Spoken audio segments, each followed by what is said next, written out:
अच्छा जी, adjusted present value पे कल हमारी डिस्कशन हुई और एडजस्टेड प्रेजेंट वैल्यू की जो एडजस्टमेंट्स हैं उनको हमने इंडिविजुअली भी डिस्कस किया और कुछ कंप्रिहेंसिव एग्जांपल्स के थ्रू भी इनको देखा। मेरे ख्याल है जो एग्जांपल्स हमने की हैं सफिशेंट हैं वो हमारी इस तमाम एक्टिविटीज़ को लर्न करने के लिए। एक मैं भी जैसे पास पेपर क्वेश्चन भी आपसे शेयर करना चाहता हूँ वीटीएल का। इसमें एपीवी के रेफरेंस बड़ा लिमिटेड सी एडजस्टमेंट हो, शायद एक या दो एडजस्टमेंट है 6 में से, और नॉर्मली हमें आईकैप जो क्वेश्चन मिलते हैं उसमें इसी तरह या 1 2 3 इतनी एडजस्टमेंट ही होती है 6 में से, और क्राइटेरिया वही रहेगा एडजस्टमेंट का जो हमने सीख लिया, वही वर्किंग रहेगी एडजस्टमेंट की जो हमने कर ली। सिर्फ एक जगह कहीं ना कहीं आपको आईकैप के सोल्यूशन में, मुझे याद नहीं आईकैप में या किसी और बुक में, सोल्यूशन में कहीं एक फर्क रह जाता है कि हम जो ग्रॉसिंग अप करते हैं ना इशू कॉस्ट के लिए, वहां पे कुछ बुक मुझे याद है कहीं मैंने सोल्यूशन से देखे यहाँ पे ग्रॉसिंग अप नहीं हुई भी। जैसे डेट पे इशू कॉस्ट 1% है तो डेट का ही 1% जो जो अमाउंट रिक्वायर्ड उसका 1% ले लिया, which does not look logical, क्योंकि वो तो हमने पेमेंट करनी है वेंडर को कैपिटल एसेट एक्वायर करने के लिए, तो we will need to raise higher amount. Gross up करके हम हायर अमाउंट रेज करते हैं ताकि इशू कॉस्ट की डिडक्शन के बाद हमारे पास अमाउंट सफिशिएंट बचे जो हमने वेंडर को देनी है। तो इसके अलावा बाकी एडजस्टमेंट्स में मुझे नहीं लगता हमारे लिए बहुत ज़्यादा चैलेंज रहा, लेकिन एक क्वेश्चन हम देखना चाहेंगे उससे पहले कोई सवाल आपके जहन में जो चीज़ आपको समझ ना आई हो। अच्छा, वीटीएल का एक क्वेश्चन देखते हैं, ये समर विंटर 18 में आया था हमें, Venus trading limited.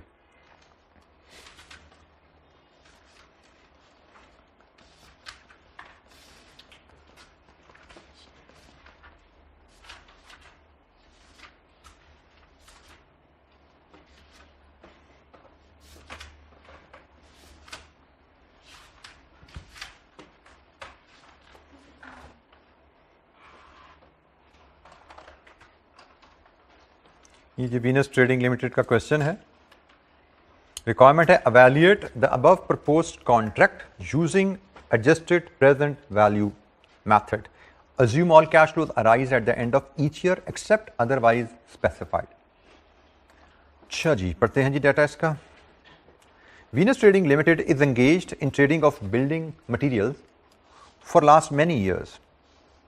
Due to rich experience of construction industry, VTL is considering to submit a bid for construction of a large building. The estimated value of the contract is 1500 million and it is expected to be completed within 4 years. Other estimates related to the contract are discussed below. और जो बातें हैं contract की वो हमें given है जी, क्या क्या है। 25% mobilization advance would be received before the start of the project, which would be adjusted proportionately from the progress billing. The construction work and progress billing would be as follows: year 1, 2, 3, 4 percentage उसने दे दिया हमें। It may be assumed that progress bills would be raised at the end and at the year end and would be received in the same year. Progress bills would be subject to a retention at the rate of 5% of billed amount. The retention money would be released after 1 year of completion of contract. At the inception of contract, VTL would be required to acquire a plant for rupees 250 million, which would be financed through a term loan carrying interest at 10% per annum. Issue cost would be 1% of the loan and loan amount and would be allowed as an expense for the tax purpose. Estimated cost of contract is as follows: direct material including cement and steel 700 million, 40% of the material would be acquired in year 1, 20% in each of the remaining 3 years. Sub cost of subcontracting 150 million, subcontractors would commence work in the second year, which would be equally distributed over the remaining contract period. Other direct costs 412 million, these costs would be equally distributed over the contract period. VTL plans to finance any cash deficit during the term of the contract through its existing 12% running finance facility, which has available limit of 1 billion. Additional information: the par value of VTL's share is 10 rupees per share and these are currently being traded at rupees 25. Equity beta of VTL is 1.3, whereas the risk free rate and market risk premium are 9 and 6. ये premium है। VTL maintains average gearing ratio of 50. Ungeared beta of construction industry is 0.7. Applicable income tax rate is 30. Tax is payable in the same year. VTL can claim initial and normal distribution at depreciation at 50 and 10 respectively under the reducing balance method. The residual value of the plant at the end of the useful life is expected to be equal to its tax carrying value. Brought forward tax losses can be carried forward for the next 6 years. ये जी हमारी कहानी काफ़ी लंबी है, ठीक है, तो बीच में काफ़ी चीज़ें तो फाइनेंसिंग रिलेटेड आ गई हैं। तो हमारा पहला काम तो होता है प्रोजेक्ट कैश फ्लोज आइडेंटिफाई करना, जिसमें हमने operating cash flows, investing cash flows उनको लेकर चलना है। ऑपरेटिंग इन्वेस्टिंग कैश फ्लोज को हम लेकर चलेंगे। तो अच्छा जी, अब हम शुरू करते हैं जी, अपने फॉर्मेट की तरफ चलते हैं। प्रोजेक्ट लाइफ 4 साल, taxes in the same year, तो 0 से 4 तक जाएंगे जी। हम करने जा रहे हैं क्वेश्चन नंबर 29। 0 से 4 तक के हमें कॉलम चाहिए। रुपीज इन मिलियंस में हम डाटा प्लान करेंगे। 0, 1, 2, 3 एंड 4। अच्छा जी, अब आइटम्स हमारी क्या क्या होने वाली हैं, ज़रा थोड़ा सा सोचना पड़ेगा। हम कैश फ्लोज को अगर मैं देख के चलूँ, मुझे ज़रा आपकी हेल्प चाहिए होगी कि थोड़ा सा कॉम्प्लिकेटेड चीज़, ज़रा सोचिएगा ज़रा हमारा बिजनेस है होने कैसे जा रहा है। हमने मोबिलाइजेशन एडवांस हमें मिलना है कितना, 25% ऑफ 1500, ठीक है। ये एक एडवांस हमें मिला है जो कि फ्यूचर में एडजस्ट हो जाना है बिलिंग के अगेंस्ट। ऑपरेटिंग जो हम रेवेन्यू बिल जनरेट करेंगे उसमें से एडजस्ट होगा। बिल्स में से रिटेंशन मनी भी डिडक्ट होगी जो कि सिक्योरिटी पड़ी रहेगी हमारे वेंडर के पास, और वो सिक्योरिटी हमें ओए 1 साल बाद मिलनी है ना, तो 1 साल और चाहिए हमें। पाँचवा कॉलम भी चाहिए हमें 5वां कॉलम भी चाहिए यहाँ पे।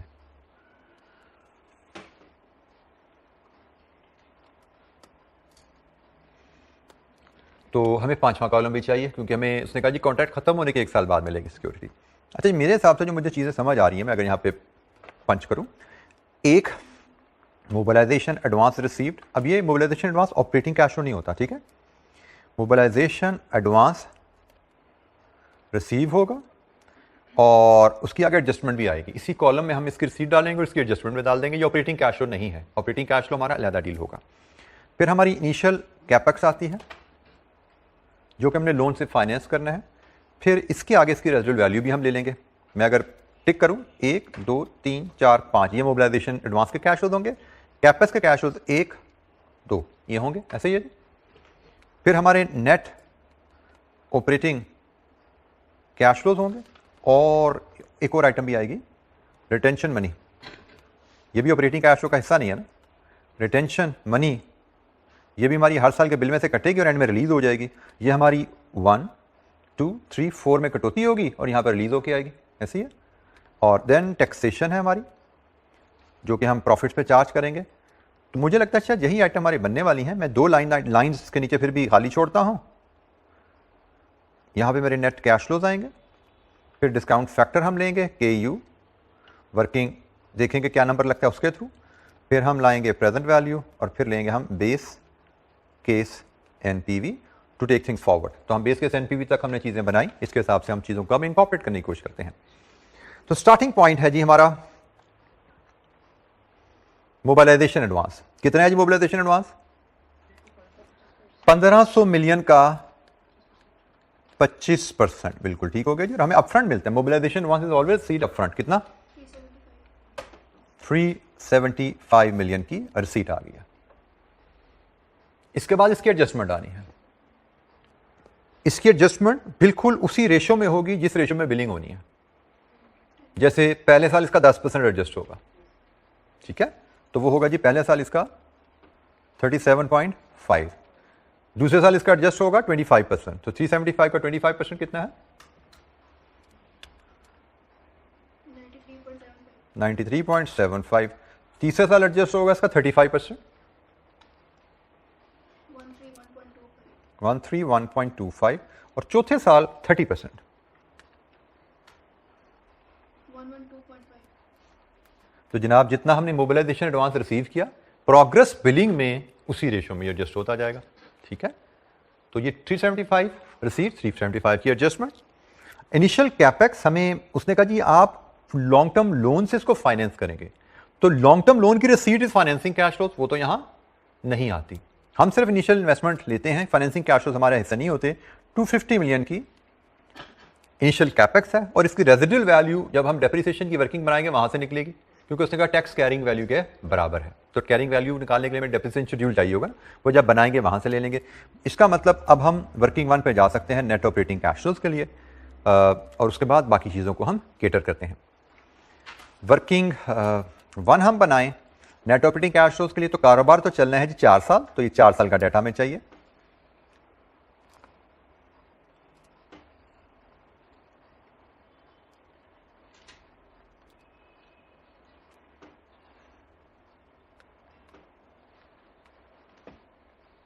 ऑपरेटिंग कैश फ्लो में हमारे पास जो वैल्यूज आने वाली हैं, कौन कौन सी आने वाली हैं जी? ऑपरेटिंग कैश फ्लो की आइटम मुझे बताइए जरा यहां से। सबसे तो पहले प्रोग्रेस बिलिंग है, चलें यहां से मैं शुरू कर देता हूं, आगे बोलो। प्रोग्रेस बिलिंग के बाद बिल्कुल ठीक है जी, आपका डायरेक्ट मटेरियल है और सब कॉन्ट्रैक्टिंग है, बिल्कुल ठीक है जी, और अदर डायरेक्ट कॉस्ट ये भी आएंगी हमारे पास, बिल्कुल ठीक है जी, अदर डायरेक्ट कॉस्ट। तो यहां से we should get to net operating cash flows. तो प्रोग्रेस बिलिंग हमारी 1500 का 10%, 25%, 35% एंड 30% है। तो बोलिए जनाब पहली प्रोग्रेस बिलिंग कितना है? 150। दूसरा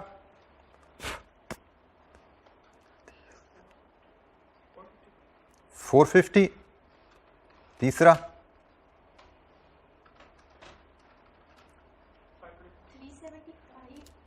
1500 का 25% इज 375। ये 1500 का 35% 525 और 30% 450।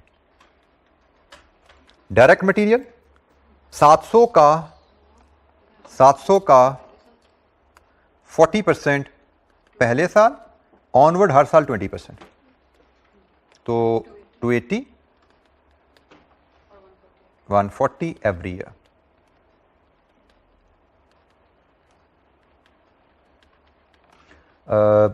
सब कॉन्ट्रैक्टिंग उसने कहा जी 150 है, लेकिन हर साल बराबर होनी है स्टार्टिंग फ्रॉम ईयर 2, तो 3 सालों में डिवाइड हो जाएगी ये 50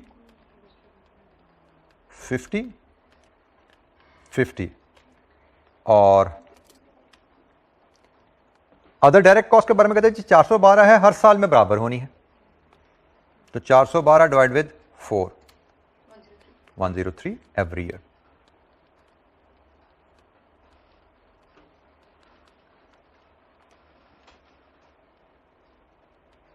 लीजिए यहां से नेट ऑपरेटिंग कैश फ्लो बताइए पहले साल के।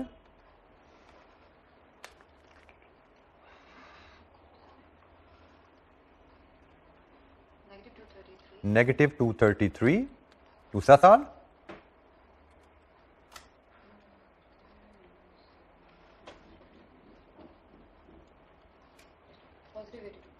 +82। तीसरा साल 232 पॉजिटिव, और चौथा साल 157। लीजिए जी ये हमारे पास आगे नेट ऑपरेटिंग कैश फ्लोज, जिनको अब हम मेन शीट पे अपने ले जाते हैं जी। Net operating cash flow starting from year 1 outflow है,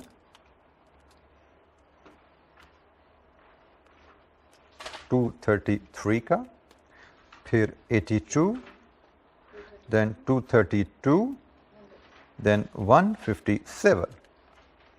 रिटेंशन मनी हम चाहें तो बड़ी आसानी से यहां पे ले सकते हैं, बिलिंग का 5%, ठीक है। वर्किंग 1 से हम अगर बिलिंग लें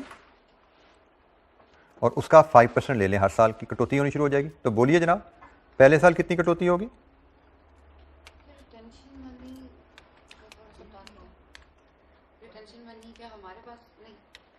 हम कस्टमर, हम कॉन्ट्रैक्टर हैं, हम कस्टमर के बिहाफ पे कंस्ट्रक्शन कर रहे हैं और हम उनको बिल पे कहते हैं जी ये आपका हमने इतना काम कर दिया, इसके हमें पैसे दे दें।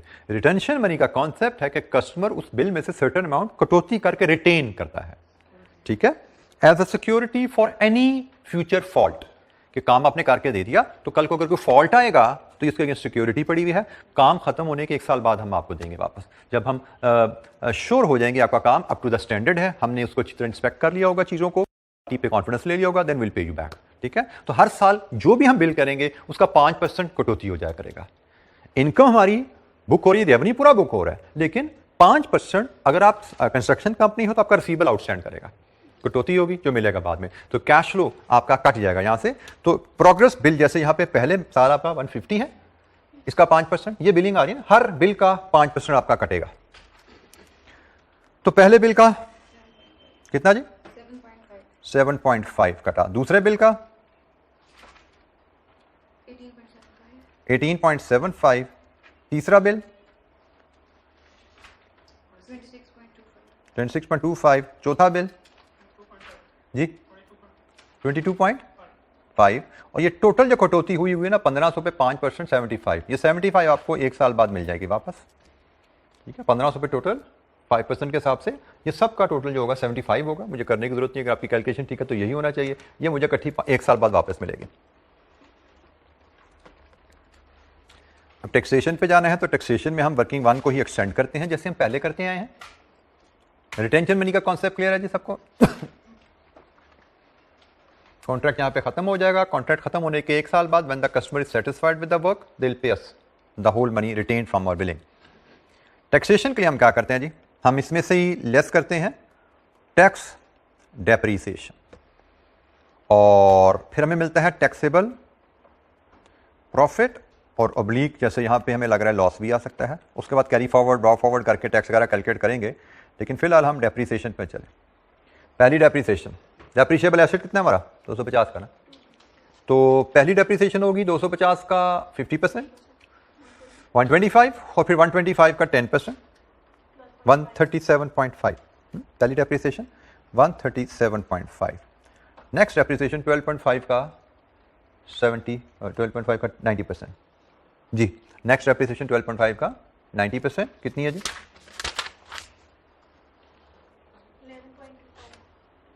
11.25। इसका 90%, इसका 90%, 9.12। और यहां से आप टैक्स कैरिंग वैल्यू निकाल लीजिए 250 माइनस ऑल दीज वैल्यूज, ये टैक्स कैरिंग वैल्यू आ जाएगी। कितनी बनती है जी टैक्स कैरिंग वैल्यू?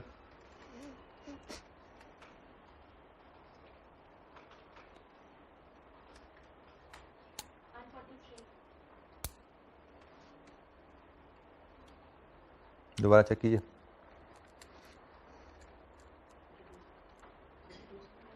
$82.01 मेरे पास आंसर में आ रही है, मुझे लगता है वो ठीक है।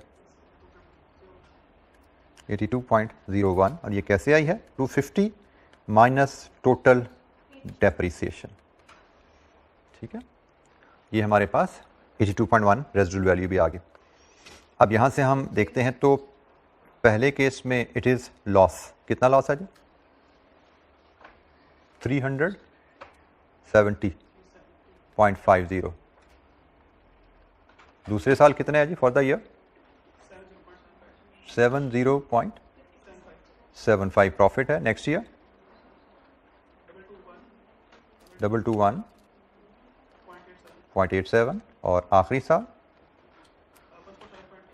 147.88। हमें बताया गया है टैक्स लॉसेस आप कैरी फॉरवर्ड कर सकते हैं। इसका मतलब ये 370 यहां से कैरी फॉरवर्ड होगा, इधर आएगा,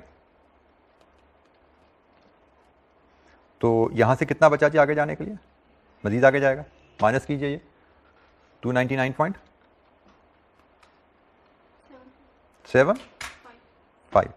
ये यहां से अब कितना, यहां से कितना आगे बचा जी?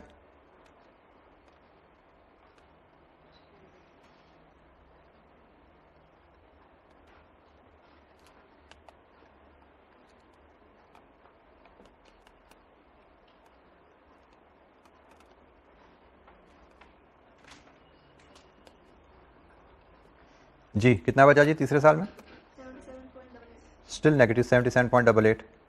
77.88। आखिरी साल कितना बचा? प्रॉफिट है शायद 70 मिलियन। और इस पे अब आप सिर्फ आखिरी साल आपको टैक्स पे करना है। कितना टैक्स है जी? रेट क्या टैक्स का? 30%, तो ये बना 21। सिर्फ आखिरी साल, एक साल आपको टैक्स पे करना है 21 मिलियन का। Taxes are paid in the same year.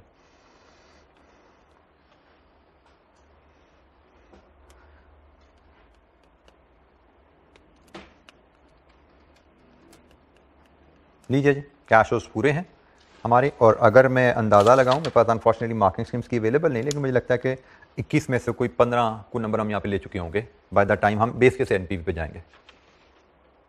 और सारे ये कैश फ्लोज के नंबर हमें, ज़्यादातर नंबर हमें कैश फ्लोज में मिल रहे हैं।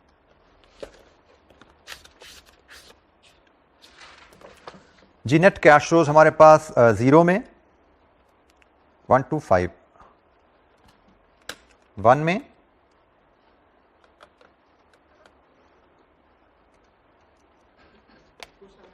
278 नेगेटिव, 2 में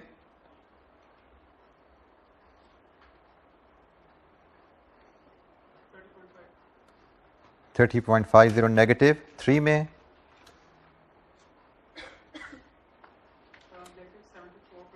74.50, 4 में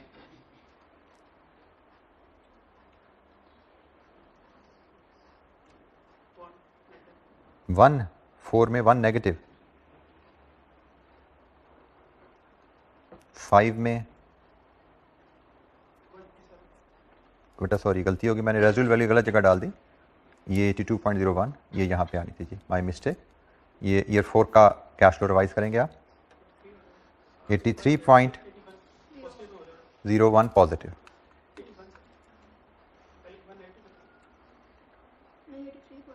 नहीं 83.01 पॉजिटिव, और लास्ट में 75 पॉजिटिव। लीजिए जी नेट कैश फ्लोज आ गए। अब हमें वर्किंग 2 से डिस्काउंट फैक्टर के यू लाना है, और के यू हम वर्किंग पर ना भेजें, बड़ा सिंपल सी कैलकुलेशन यहीं पे शो कर देते हैं, वर्किंग 2 की बनाएं। हमें आर एफ चाहिए, गिवन है क्वेश्चन में कितना है आर एफ 9%। हमें प्रीमियम गिवन है कितना 6%, और हमें एसेट बीटा भी गिवन है कंस्ट्रक्शन इंडस्ट्री का रेडीली अवेलेबल 0.7। तो यहाँ से बताइए के यू क्या आ रहा है।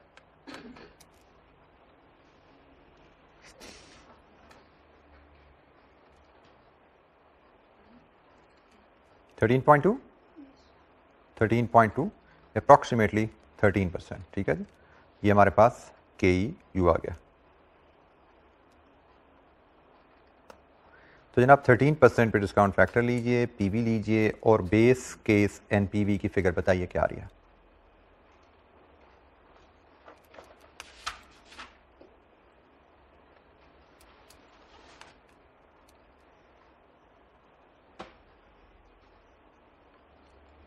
बेस केस एनपीवी कंप्लीट कीजिए जी क्वेश्चन।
जी बेस केस एनपीवी -1.67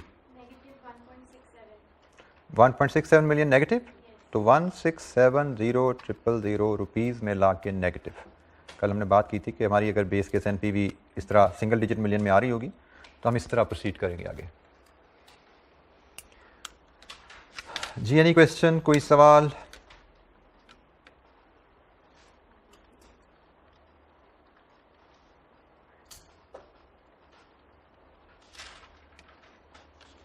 अच्छा जी, अब हमें जाना है फाइनेंसिंग स्ट्रक्चर के ऊपर, और फाइनेंसिंग स्ट्रक्चर से हमें देखना है कि हमारी फाइनेंसिंग एडजस्टमेंट्स क्या बनती हैं।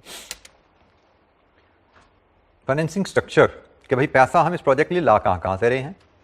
तो प्रोजेक्ट के लिए पैसा हम ला रहे हैं, एक तो ये जी टर्म लोन है 250 का, जिसका रेट 10% है और जिसकी इशू कॉस्ट 1%। एक तो ये फाइनेंस आ गया। और इसके अलावा इसने हमें बताया हुआ है कि भाई जो पैसा रह जाएगा इसके अलावा, क्योंकि हमें प्रोजेक्ट फाइनेंसिंग के लिए एक हमें मिल रहा है मोबिलाइजेशन एडवांस, एक हम ले रहे हैं टर्म लोन। इसके अलावा अगर कोई डेफिसिट आया हमारे पास तो वो कहां से आएगा? एग्जिस्टिंग लोन से। तो हम वन बाय वन अगर एडजस्टमेंट्स देखना शुरू करें, एडजस्टमेंट नंबर 1 इशू कॉस्ट लगेगी, adjustment number 2 tax saving on issue cost लगेगी, adjustment number 3 tax saving on interest payment लगेगी, क्योंकि 250 का तो डेट है ही है। रनिंग फाइनेंस भी हमें चेक करना पड़ेगा कि भाई ये है या नहीं है, मतलब उस पर तो टैक्स सेविंग लगनी है। इसको हमें देखना पड़ेगा कि भाई ये अगर हम यूज, क्योंकि ये तो डिपेंडेंट है कि हमें जरूरत पड़ेगी तो हम लेंगे वरना नहीं लेंगे, तो हमें देखना पड़ेगा। ठीक है। एडजस्टमेंट नंबर 4 सब्सिडाइज लोन है, यहां पे सब्सिडाइज लोन या 4 नहीं है तो 5 भी नहीं है। एडजस्टमेंट नंबर 6 इस क्वेश्चन में डेट कैपेसिटी का जिक्र है, कोई जिक्र नहीं है। इसका मतलब 3 एडजस्टमेंट आनी है, एक इशू कॉस्ट, एक tax saving on issue cost और एक tax saving on annual interest. अच्छा, अब इसमें सिर्फ एक ट्रिक जो है वो रनिंग फाइनेंस की है, विच में कंफ्यूज यू कि यार पता नहीं कैसे करना है, या इस पे लगेगा आपको शायद इस पे टाइम मेरा ज्यादा लग जाएगा। तो मैं अगर आपकी जगह हूं तो मैं इस चक्कर में पढ़ूंगा नहीं, क्योंकि मुझे पता है कि भाई मैं यहां पे 15 के करीब नंबर ले चुका हूं। इशू कॉस्ट की एडजस्टमेंट डाल दूंगा, एक आधा नंबर मिल जाएगा, टैक्स सेविंग डाल दूंगा, एक आधा नंबर और मिल जाएगा। अगर मैं टर्म लोन के इंटरेस्ट पे टैक्स सेविंग और इंटरेस्ट निकाल दूंगा, एक नंबर और मिल जाएगा। तो 15 मुझे मिल चुके हैं, 18-19 पे मैं पहुंच रहा हूं। अब रनिंग फाइनेंस रिक्वायरमेंट मुझे शायद सोचने में, चांसेस एग्जाम प्रेशर में एज अ स्टूडेंट मुझे कनेक्ट करने में दिक्कत हो कि यार करना कराना टाइम टेबल, यार टेबल बनाने पड़ेगा, रनिंग फाइनेंस की देखना पड़ेगी, जरूरत है, नेगेटिव है, पॉजिटिव है, कैश, पूरे बिजनेस कैश देखने पड़ेगा। There is a possibility, I am just assuming मुझे दिक्कत है, तो ये मेरे वहां पे फॉरन वाइज डिसीजन होने चाहिए कि भाई 21 में से 18-19 तो बन रहे हैं ना, तो 1-2 नंबर की टेंशन में मैं भी 10 मिनट क्यों लगा दूं, परेशानी में कि पता नहीं कहां से निकलेगा, क्या होगा। तो ये बड़े अहम डिसीजन होते हैं एग्जाम में कि आप अपने टाइम को किस तरह वाइजली यूज करते हो। मतलब आपको लिमिटिंग फैक्टर का कॉन्सेप्ट पढ़ा हुआ ना कभी हमने, वो ध्यान में रखना है कि time is the limiting factor. उस लिमिटेड टाइम में जहां मैक्सिमम मार्क्स मिलते हैं उधर जाओ, क्योंकि मुझे लगता है रनिंग फाइनेंस की वर्किंग में मार्क्स और टाइम का बैलेंस आउट हो जाएगा मेरा, और मैं ऑलरेडी इस क्वेश्चन में सफिशिएंट मार्क्स स्कोर कर चुका हूं and I should be happy with that कि मेरे 18-20 नंबर बन रहे हैं, 18-19 नंबर बन रहे हैं। आई should be more than happy with that कि भाई ये मेरा इतना अच्छा स्कोर है, एक्सीलेंट स्कोर है, एक आध नंबर में मटेरियल आगे चलो। हाँ, पेपर पूरा हो गया अगर और फिर टाइम बचा 10 मिनट तो फिर सोच लेंगे आगे इसके ऊपर, अभी टाइम नहीं है, अभी क्लोज करो, आधा पेज नीचे बचा होगा उसको छोड़ो, आगे चले जाओ, पेपर पूरा करने चले जाओ। किसी ऐसी वर्किंग में हाथ ना डालो जिसको, जो आपको यूं होती नजर ना आ रही हो कि यार ये रास्ता है, यूं पहुंचेंगे, खत्म हो जाएंगे। जहां पे आपको या शुरू करते हैं, अच्छा देखते हैं, फिर होगा, देखें क्या करेंगे, एग्जाम प्रेशर में ऐसी चीजें हल नहीं होती। ठीक है, एग्जाम प्रेशर में ऐसी चीजों को तब हाथ डालें जब सब कुछ कर चुके हैं, जो यूं होने वाली चीजें वो कर चुके हैं ना, फिर इफ्स एंड बट्स वाली चीजों को हाथ डालें, पेंडिंग करते जाए, उनको ख्याल कंक्लूड करते जाए, एंड में वर्किंग की जगह छोड़ते हैं, जब बाद में जगह होगी तो कर लेंगे। जैसे मैं यहाँ पे, जैसे मैंने कहा कि मुझे लगता है कि मैं बाकी सब करूंगा, खैर इसको भी देख लेंगे, अब हम तो क्लासरूम डिस्कशन में हैं। तो हम स्टार्ट करते हैं अपनी 1 बाय 1 वर्किंग से। हमने कहा जी हमारी 3 एडजस्टमेंट्स आनी है यहाँ पे, एक आएगी इशू कॉस्ट, एक आएगी tax saving on issue cost, और एक आएगी tax saving on interest.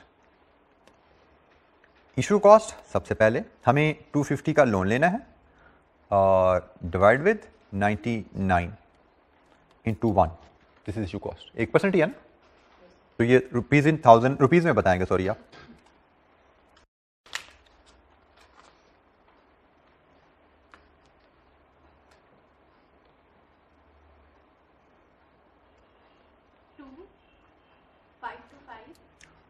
To 253 ये जी इशू कॉस्ट आ गई। फिर हम जाएंगे tax saving on issue cost. हमें इस इशू कॉस्ट पे 30% टैक्स रेट है, ये टैक्स सेविंग मिलेगी, और टैक्स सेविंग हमें मिलेगी 1 में।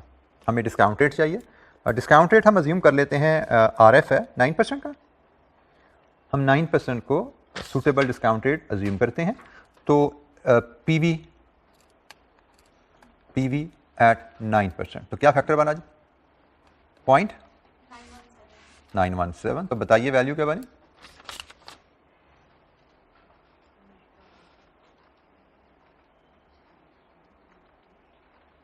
टैक्स सेविंग की 1 साल की डिस्काउंटिंग, लुक एट इट, 694 697 ये सेविंग आ गई। टैक्स सेविंग ऑन इंटरेस्ट, दो तरह के इंटरेस्ट है ना, मुझे एक तो मुझे रेडी नज़र आ रहा है, उसको मैं यहीं पे कर देता हूँ, दूसरे की बाद में बात करते हैं। एक तो मुझे नज़र आ रहा है जी हमारा लोन होगा 252,525,253 पे 10% पर एनम, ठीक है जी, ये एनुअल इंटरेस्ट है। इस पे 30% ये मेरी एनुअल सेविंग है और taxes are in the same year, ऐसे ही है, तो 9% 4 साल एनुटी बोलो।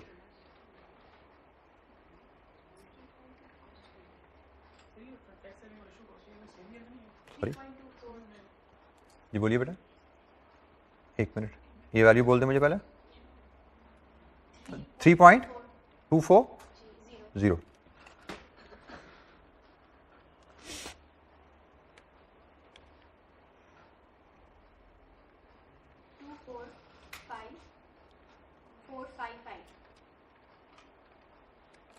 245,000। छोटी छोटी सी अमाउंट लग रही है मुझे, दोबारा चेक करो, ये 252 मिलियन है का 10% का 30% इनटू दिस, देखो फिर ये क्या कर लो। ये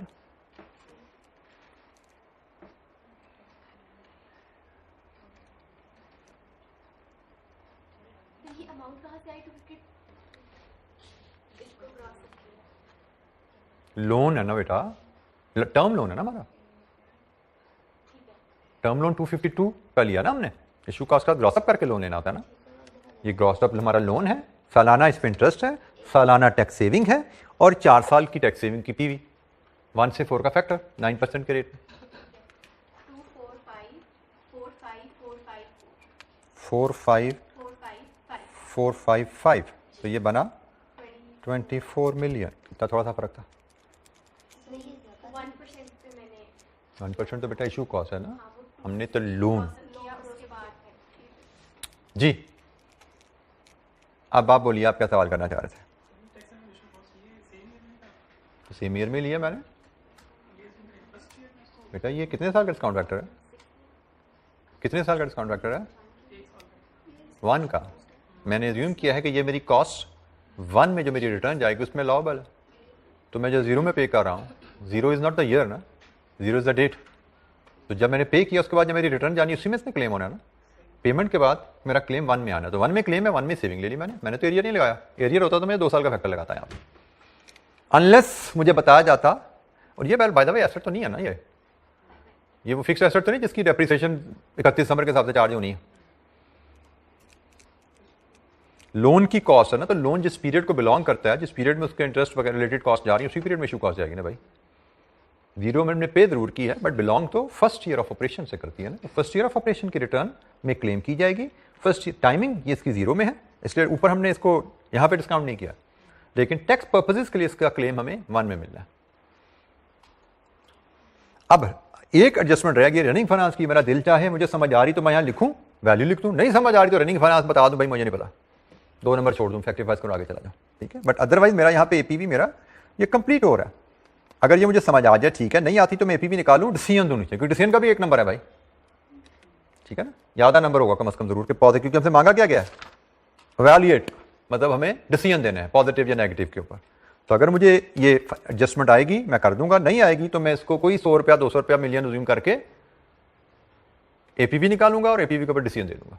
ये नंबर मेरे कट जाएंगे, 1 नंबर 2 नंबर जितने भी होंगे, बाकी मुझे सारे मिल जाएंगे। सारे सवाल जी, एनी क्वेश्चन? अभी हम उस पर बात करते हैं रनिंग फाइनेंस के इशू पे। कोई सवाल?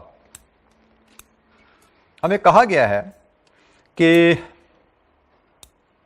हमें जो पैसा चाहिए होगा, जो शॉर्टेज होगी पैसे की, उसको हम पूरा करेंगे रनिंग फाइनेंस से। तो पैसे की शॉर्टेज डिटरमिन करने के लिए हम यहां पे कैलकुलेट करते हैं रनिंग फाइनेंस की कहानी से। वर्किंग 2 पे हम जाते हैं। वर्किंग 2 में मैं रनिंग फाइनेंस रिक्वायरमेंट पहले असेस करूंगा। रनिंग फाइनेंस रिक्वायरमेंट मेरी कितनी है, रिक्वायरमेंट मिल जाएगी तो उसमें मैं फाइनेंस चार्ज भी कैलकुलेट कर लूंगा।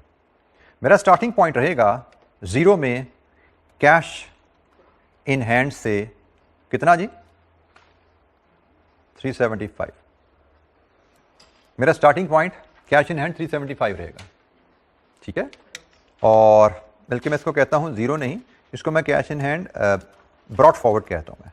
और इसको मैं 1 में प्लेस करता हूँ। 1 में मेरा 375 ब्रॉड फॉरवर्ड है। वजह इधर बेशक मुझे 125 नजर आ रहा है, यहां पे बेशक मुझे 125 नजर आ रहा है, लेकिन ये 250 तो मेरे टर्म लोन से नॉक ऑफ हो रहा है ना। ये तो मैंने बैंक से पैसा लिया और पे कर दिया। शो मैंने यहां पे नहीं किया क्योंकि यहां पे फाइनेंसिंग कैश फ्लो नहीं लाता मैं। असल में मेरे पास जीरो के एंड पे जो पैसा बचा होगा वो होगा 375 पूरा। तो इसके बाद आप देखते जाइए, 1 में मेरा नेगेटिव आ गया 278, 1 में मेरा नेगेटिव आ गया 278। अच्छा, 1 में ये मेरा नेट कैश फ्लोज है और इसके अलावा मुझे यहां पे फिर इंटरेस्ट भी देखना पड़ेगा भाई टर्म लोन का। वैसे तो टर्म लोन के इंटरेस्ट पे टैक्सिंग मैंने डाल दिया है, लेकिन टर्म लोन का इंटरेस्ट भी मेरा यहाँ पे पे हो रहा होगा ना, वो भी तो कैश में से लेस होगा।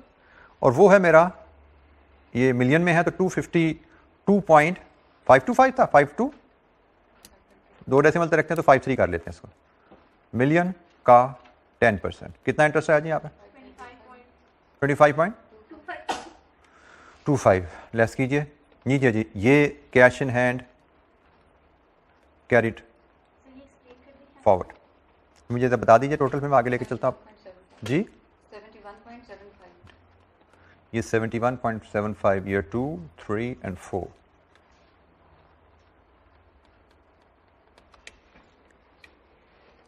कैश इन हैंड 375 मेरे पास ईयर 1 के स्टार्ट पे है। ईयर 1 में मेरा कैश फ्लो 278 नेगेटिव आ रहा है, ये 375 से निकलेगा। इसके अलावा मुझे ईयर 1 में अपने टर्म लोन का इंटरेस्ट भी पे करना है। Cash flow point of view तो वो मेरी जैसे जाएगा ना अब, ठीक है। मैंने उसको इसमें ट्रीट नहीं करना, लेकिन फाइनेंसिंग कैश फ्लोज अपनी लोन रिक्वायरमेंट डिटरमिन करने के लिए, जिसमें मुझे इंटरेस्ट कैलकुलेट करना है, जिसमें मुझे टैक्स सेविंग लेनी है, वहां पे मुझे उसको लेना पड़ेगा। तो जनाब मेरे टर्म लोन का इंटरेस्ट, ये मेरा टर्म लोन है 252.53 मिलियन, इसका 10% इंटरेस्ट है। तो जनाब ईयर 1 का मेरा क्लोजिंग बैलेंस क्या हुआ? ये कैरी फॉरवर्ड हो गया। अब इसमें ईयर 2 का for the year cash 30.5 negative, ये आएगा। ईयर 2 में भी लोन का इंटरेस्ट मेरा वही रहेगा। मुझे अभी तक ईयर 2 में भी रनिंग फाइनेंस की जरूरत नहीं पड़ी। कितना बन रहा है नेट यहाँ पे? 16.00। ये 16.00 आगे गया। ईयर 3 में मेरा नेट कैश कितना है जी? इनफ्लो शुरू हो गया 74.5 और ये 25.25 ही रहा। कितना बना नेट? 65.25। ये 65.25 यहाँ पे आ गया और यहाँ पे मेरा अब नेट कितना है ईयर 4 का? 83.01। इंटरेस्ट मेरा वही 25.25 ही रहा। ईयर 4 के एंड पे मेरी पोजीशन क्या बनी? 123.01 शायद जी जनाब। ये हमारे पास पोजीशन बन गई। हम अगर चाहें तो इसको आगे ले जाके ईयर 5 तक भी ले जा सकते हैं, लेकिन ईयर 5 में भी इनफ्लो नजर आ रहा है, मुझे पता है। ईयर 5 में तो आउटफ्लो है ही नहीं, मुझे इससे आगे जाने की तो लगती ही नहीं है। ईयर 4 तक मेरे आउटफ्लोज थे, ईयर 4 तक मैं पॉजिटिव हूँ, तो 5 में भी पॉजिटिव में रहूंगा। इसका मतलब इस पूरे प्रोजेक्ट में मुझे रनिंग फाइनेंस की जरूरत ही नहीं पड़ी। No running finance, no interest, no tax saving. ठीक हो गया। No running finance required, thus no tax saving on its interest। ये लिखा जनाब यहाँ पे वर्किंग 2 के रेफरेंस से, और इधर जाके हमने डाल दिया 0। लीजिए जी, एपीवी पूरी कर लीजिए। यहाँ से नेगेटिव आती नजर आ रही है या पॉजिटिव है? पॉजिटिव है जी, बिल्कुल पॉजिटिव है। कितनी?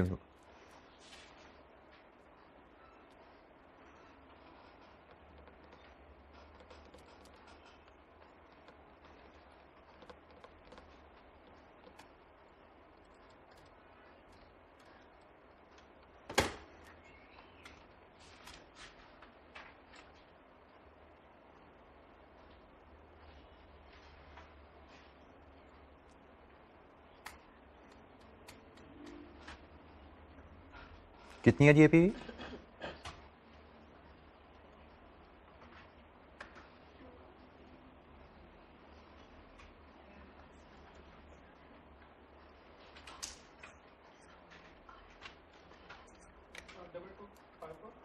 Double 2547899। APV is positive, so project is feasible। 210 या ये जमा तफरीक भी करने में गलतियां करते हो, अब क्या बनेगा आपका? 210 44 899 अगर इतना एरर आपका रेट हाई है तो बेटा कहाँ पे खड़े हो बीएफडी में, मुझे समझ नहीं आती आप लोगों की। क्योंकि बीएफडी में आपको कैलकुलेशन पे विद एक्यूरेसी ऐसे स्पीड चाहिए, क्योंकि you will need a lot of time for thinking and planning. और इस तरह की अगर गलतियां करते रहे तो करीब ही नहीं पहुंचोगे 50 के। और ये मैं फिर कहूँ दिस रिफ्लेक्ट्स एन एटीट्यूड, कि केयरलेस एटीट्यूड है, और ये केयरलेस एटीट्यूड हर काम में रिफ्लेक्ट होता है बेटा आपके। You need to change that. ये आपकी सिर्फ एकेडमिक से रिफ्लेक्ट नहीं होगा, ये प्रोफेशनल लाइफ में भी रिफ्लेक्ट होगा। So you need to be alert at all the time. Accountant का इतना high error rate simple calculation में नॉट एक्सेप्टेबल एट ऑल।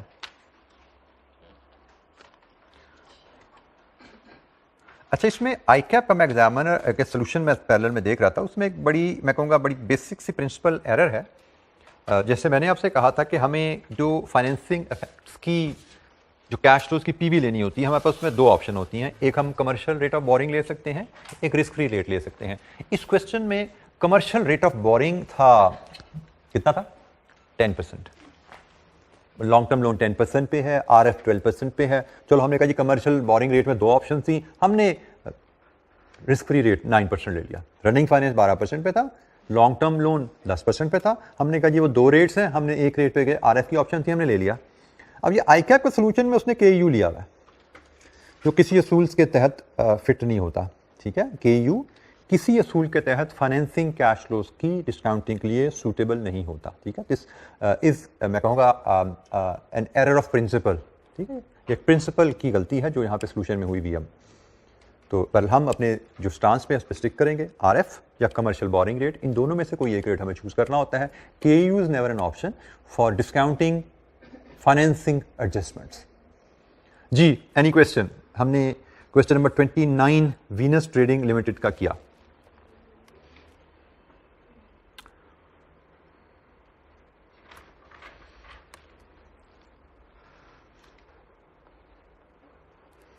अच्छा जी, थोड़ा सा ओवरव्यू, जैसे मैंने कल आपको प्लान दिया था आज का, हम डिविडेंड पॉलिसी के ऊपर थोड़ी सी बात करेंगे। जब हम फाइनेंशियल मैनेजमेंट की बात करते हैं तो financial management overall 3 major decisions के गिर्द घूमती है। एक इन्वेस्टमेंट डिसीजन, एक फाइनेंसिंग डिसीजन और एक डिविडेंड डिसीजन। कभी पूछा जाए आपसे कि भाई फाइनेंशियल मैनेजमेंट है क्या, तो it's all about 3 decisions. Investment decisions, तो हम इन्वेस्टमेंट डिसीजन पे कुछ ना कुछ बातें करते आए हैं। कैपिटल इन्वेस्टमेंट अप्रेजल हमने पढ़ी है, that is something related to investment decision part. फिर हमने फाइनेंसिंग डिसीजन के रेफरेंस से पूरा डिस्कशन की, source of finance, cost of capital, सारी फाइनेंसिंग डिसीजन की बात थी कि पैसा कहाँ से लाना है, कहाँ से नहीं लाना, कॉस्ट ऑफ कैपिटल कैलकुलेट करना, सारी फाइनेंसिंग डिसीजन की बात थी। इन्वेस्टमेंट डिसीजन पे हमारी डिस्कशन अभी रहती है। Business valuation, that is also investment decision. क्या आप कोई बिजनेस खरीदना चाहते हो, आप कोई बिजनेस बेचना चाहते हो, तो इन्वेस्टमेंट बाय करना वो भी इन्वेस्टमेंट डिसीजन है, इन्वेस्टमेंट डिस्पोज ऑफ करना वो भी इन्वेस्टमेंट डिसीजन है। तो हमने नया प्रोजेक्ट में पैसा लगाना हो, वो इन्वेस्टमेंट डिसीजन देख लिया है। हमने किसी एग्जिस्टिंग प्रोजेक्ट को बाय करना, वो इन्वेस्टमेंट डिसीजन बिजनेस वैल्यूएशन में हमने देखना है। एग्जिस्टिंग प्रोजेक्ट को बेचना, वो भी हमने वहां पे देखना है।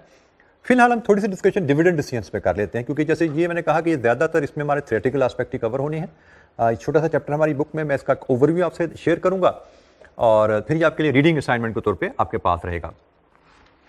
डिविडेंड पॉलिसी एक टर्म कॉमनली यूज की जाती है कॉर्पोरेट वर्ल्ड में। डिविडेंड पॉलिसी से मुराद है quantum of dividend which a company may decide to pay to its share holder.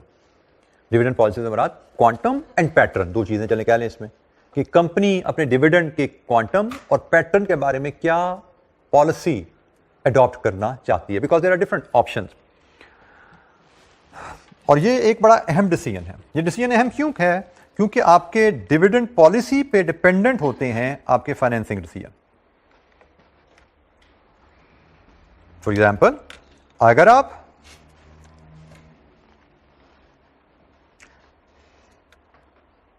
ने जो कमाया वो सारे का सारा रिटेन कर लें तो आपकी फाइनेंसिंग नीड रिड्यूस हो जाती है। पर आपने जो कमाया अगर वो सारे का सारा पे करें तो आपको अपनी छोटी छोटी जरूरतों के लिए भी फाइनेंस रेज करना पड़ेगा। ठीक है, सो डिविडेंड डिसीजंस का अल्टीमेट ताल्लुक आपके फाइनेंसिंग डिसीजन से है। और ये थोड़ी सी बात हमने सोर्सेज ऑफ फाइनेंस में की हुई है, जहां पे हमने सोर्स ऑफ फाइनेंस में इक्विटी या सोर्स ऑफ फाइनेंस किया था और वहां पे रिटेन अर्निंग एक हमने कंपोनेंट फैक्टर डिस्कस किया था, अगर आपको याद हो हमने इक्विटी में रिटेन अर्निंग डिस्कस किया था, हमने राइट इशू डिस्कस किया था, issue of new share discuss किया था। तो वहां पर जो रिटेन अर्निंग पार्ट था उसके साथ हमने डिविडेंड को रिलेट करके वहां पे कुछ ना कुछ बातें की थी।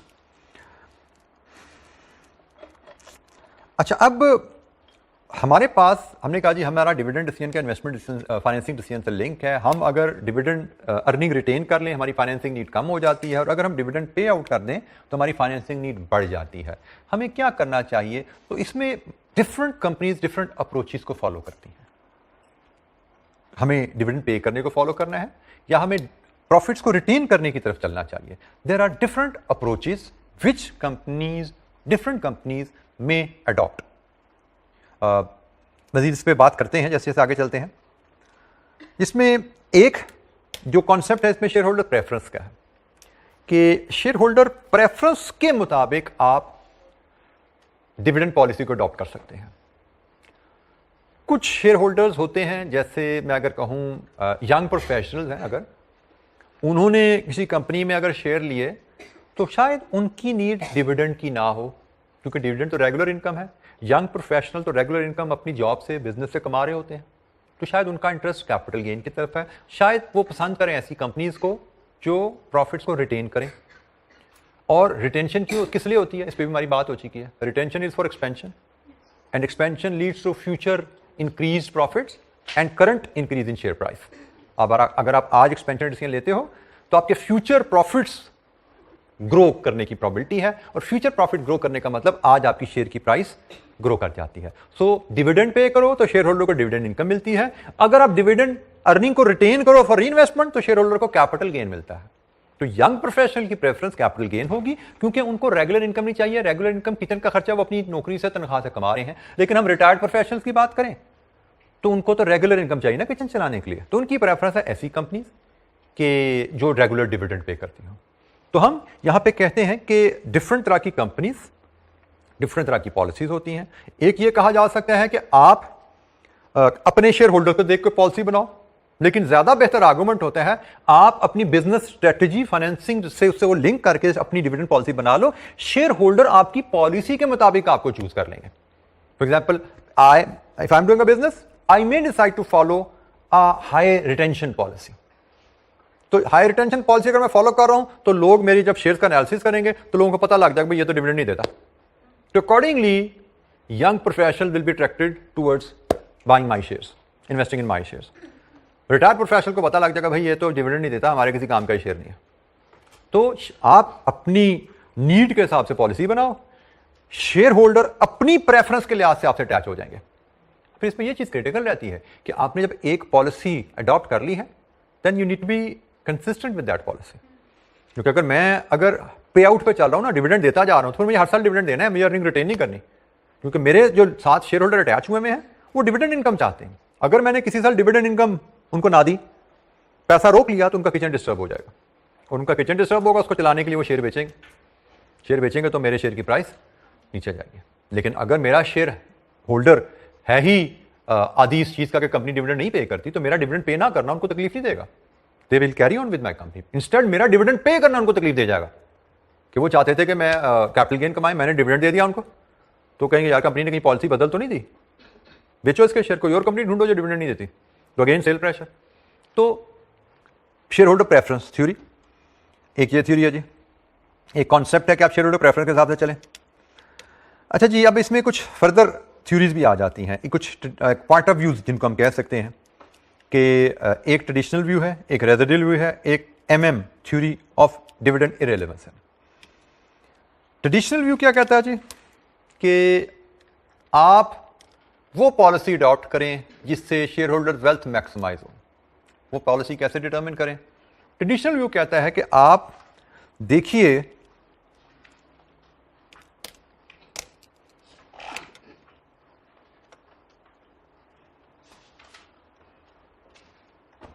ये जी, ये प्रिंसिपल है। आप ऐसी डिविडेंड पॉलिसी अडॉप्ट कीजिए कि डीवीएम से आपकी शेयर वैल्यू मैक्सिमम आए। अब ये कैसे डिविडेंड पॉलिसी डिटरमिन करनी है, शायद हमें हिट एंड ट्रायल थोड़ा करना पड़ेगा। आप कभी डिविडेंड देना चाहेंगे, कभी अर्निंग रिटेन करना चाहेंगे, लेकिन आपने टारगेट रखे होंगे ऐसे डिविडेंड्स और ऐसे रिटेंशन रेशोज कि आपके डीवीएम से जो शेयर प्राइस है वो मैक्सिमम हो, हिट एंड ट्रायल मेथड, कि हम डिविडेंड क्या दें तो कितनी ग्रोथ आएगी और उसका इंपैक्ट हमारी केई पे क्या जाएगा, क्योंकि यही वेरिएबल यूज होते हैं ना शेयर प्राइस में, डी नॉट जी केई फार्मूला अगर हमें याद हो, आल्दो हमने उसको केई की कैलकुलेशन के यूज किया था, बट फार्मूला जो था डीवीएम में उसमें 3 वेरिएबल थे। मैं अगर डिविडेंड विद ग्रोथ का फार्मूला आपके सामने लाऊं तो it was market value is equal to D naught into 1 plus G over K E minus G, ये फार्मूला था। तो ट्रेडिशनल व्यू कहता है कि आप ऐसी डिविडेंड पॉलिसी, ऐसी डिविडेंड और रिटेंशन पॉलिसी अडॉप्ट कीजिए कि आपकी शेयर की प्राइस इस फार्मूला से मैक्सिमम आए। Maximisation of share holders wealth के कॉन्सेप्ट कहते हैं। Maximisation of share holder wealth क्या है कि शेयर की वैल्यू को आप मैक्सिमम लेवल पे लेके जाइए। It can be achieved through hit and trial method. Traditional view, आप पॉलिसी को बदलते रहिए, ईयर ऑन ईयर रिव्यू कीजिए और पॉलिसी आपकी इस मॉडल के साथ लिंक होनी चाहिए। एक रेजिडुअल थ्योरी, रेजिडुअल थ्योरी कहती है कि कंपनी कोई कांस्टेंट या फिक्स्ड डिविडेंड पॉलिसी अडॉप्ट ना करे। इंस्टेड कंपनी, मुझे लगता है इसको मैं अगर थोड़ा लिंक करूँ ना, पैकिंग ऑर्डर थ्योरी अगर आपने पढ़ी हो तो ये तकरीबन उसकी कोई एक्सटेंशन सी लगती है कि बिजनेस को पैसे की जरूरत है, बिजनेस वो जरूरत अपनी रिटेन अर्निंग से पूरी करे, जो पैसे बच जाए वो डिविडेंड में दे दो।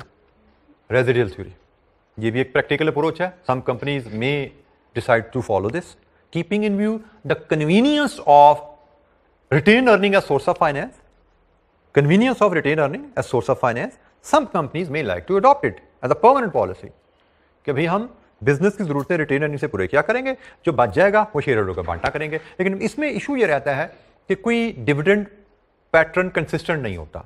शेयर होल्डर्स के लिए कैश फ्लो फोरकास्ट करना, अपनी कैश फ्लो प्लानिंग करना शेयर होल्डर्स के लिए मुश्किल हो जाता है। जैसे हम कह रहे थे ना कि एक डिविडेंड देने वाली कंपनी है तो शेयर होल्डर को पता है भी मुझे हर साल लगभग कितनी अमाउंट डिविडेंड आएगी। एक डिविडेंड ना देने वाली कंपनी है, अर्निंग रिटेन करने वाली कंपनी है, तो शेयर होल्डर का पता है मुझे डिविडेंड नहीं आना, मुझे पैसा चाहिए होगा तो कैपिटल गेन के थ्रू रियलाइज करना पड़ेगा मुझे। लेकिन यहां पे पता ही नहीं होता कि बिजनेस को कब किस साल जरूरत होगी, कितनी जरूरत होगी। पहली बात, अगले साल बिजनेस कमाएगा कितना, उस पर क्वेश्चन मार्क। उस कमाई में से उसको एक्सपेंशन के लिए जरूरत कितनी पड़ेगी अगले साल, क्वेश्चन मार्क। ठीक है जी। तो नेचुरली इनकम कितनी मिलेगी शेयर होल्डर को, उस पर भी क्वेश्चन मार्क है। तो शेयर होल्डर के लिए अपनी कैश फ्लो प्लानिंग डिफिकल्ट हो जाती है। लेकिन फायदा है, ईज ऑफ रेजिंग फाइनेंस। अच्छा जी, MM theory of dividend इररिलेवेंस।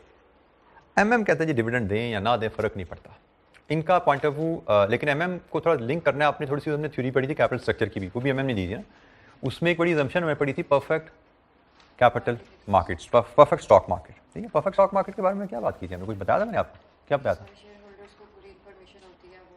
Very good, बिल्कुल ठीक है। तो उस ऐसी मार्केट जिसमें तमाम शेयर होल्डर्स रैशनल होते हैं, उनके पास इंफॉर्मेशन भी पूरी आती है शेयर्स के बारे में और वो रैशनल भी होते हैं। और भी इसके फीचर्स हैं, आगे चल के हम बात करेंगे। तो एमएम की थ्योरी इस बात पे बेस है कि तमाम परफेक्ट मार्केट है और शेयर होल्डर्स रैशनल है। उस थ्योरी के मुताबिक एमएम कहता है आप डिविडेंड दें या ना दें फर्क नहीं पड़ता, क्योंकि शेयर होल्डर वेल्थ, मेरी वेल्थ क्या है, कैश इन माई हैंड, और मेरी वेल्थ क्या है, value of share in my possession. अगर मुझे कंपनी डिविडेंड नहीं देती, कैश नहीं आया, शेयर बढ़ जाएगा, कंपनसेशन मिल जाएगी, मेरी वेल्थ तो मेंटेन रही ना। कैश नहीं है तो क्या हुआ, शेयर मेरा 2 की जगह 2.5 का हो गया। कंपनी 50 पैसे डिविडेंड दे देती, शेयर 2 का रहता, 2 प्लस 0.5 2.5 रहता। कंपनी ने 50 पे डिविडेंड नहीं दिया, एक्सपेंशन में इन्वेस्ट कर दिया, मेरा शेयर 2 की जगह 2.5 का हो जाएगा, मेरी वेल्थ 2.5 रुपये ही रहेगी। ठीक है, this is irrelevance theory, but this will only happen when there is perfect market. Share holders का, क्योंकि आप देखो मेरे 50 पैसे डिविडेंड रुकने से शेयर की प्राइस भी 50 पैसे ही बढ़े, ये तो बड़े हिसाब किताब की बात है ना। बहुत मुश्किल है प्रैक्टिकली इसको अचीव कर पाना कि मेरे 50 रुपये डिविडेंड के कट होने से मेरे शेयर की प्राइस 50 रुपये बढ़े, जबकि पैसा मेरा कटा है कैश में और मेरी वैल्यू ऑफ शेयर, अभी हम बिजनेस वैल्यूएशन पर जाएंगे, वो फ्यूचर पर डिपेंडेंट है। तो आज के कैश को फ्यूचर में ट्रांसलेट करना with accuracy it's very difficult, और वो भी स्पेशली हर इन्वेस्टर सेम मीनिंग इंटरप्रेट करे। परफेक्ट मार्केट के लिए जरूरी है ना कि तमाम इन्वेस्टर के पास इंफॉर्मेशन जाए और वो सारे अक्लमंद हों और इंफॉर्मेशन को सही एक ही तरह परसीव करें। तो ये जनाब मॉडल मिलर एंड मॉडिग्लियानी या एमएम का मॉडल है कि भाई आप 0% पे आउट रखो या 100% पे आउट रखो, फर्क कोई नहीं पड़ता।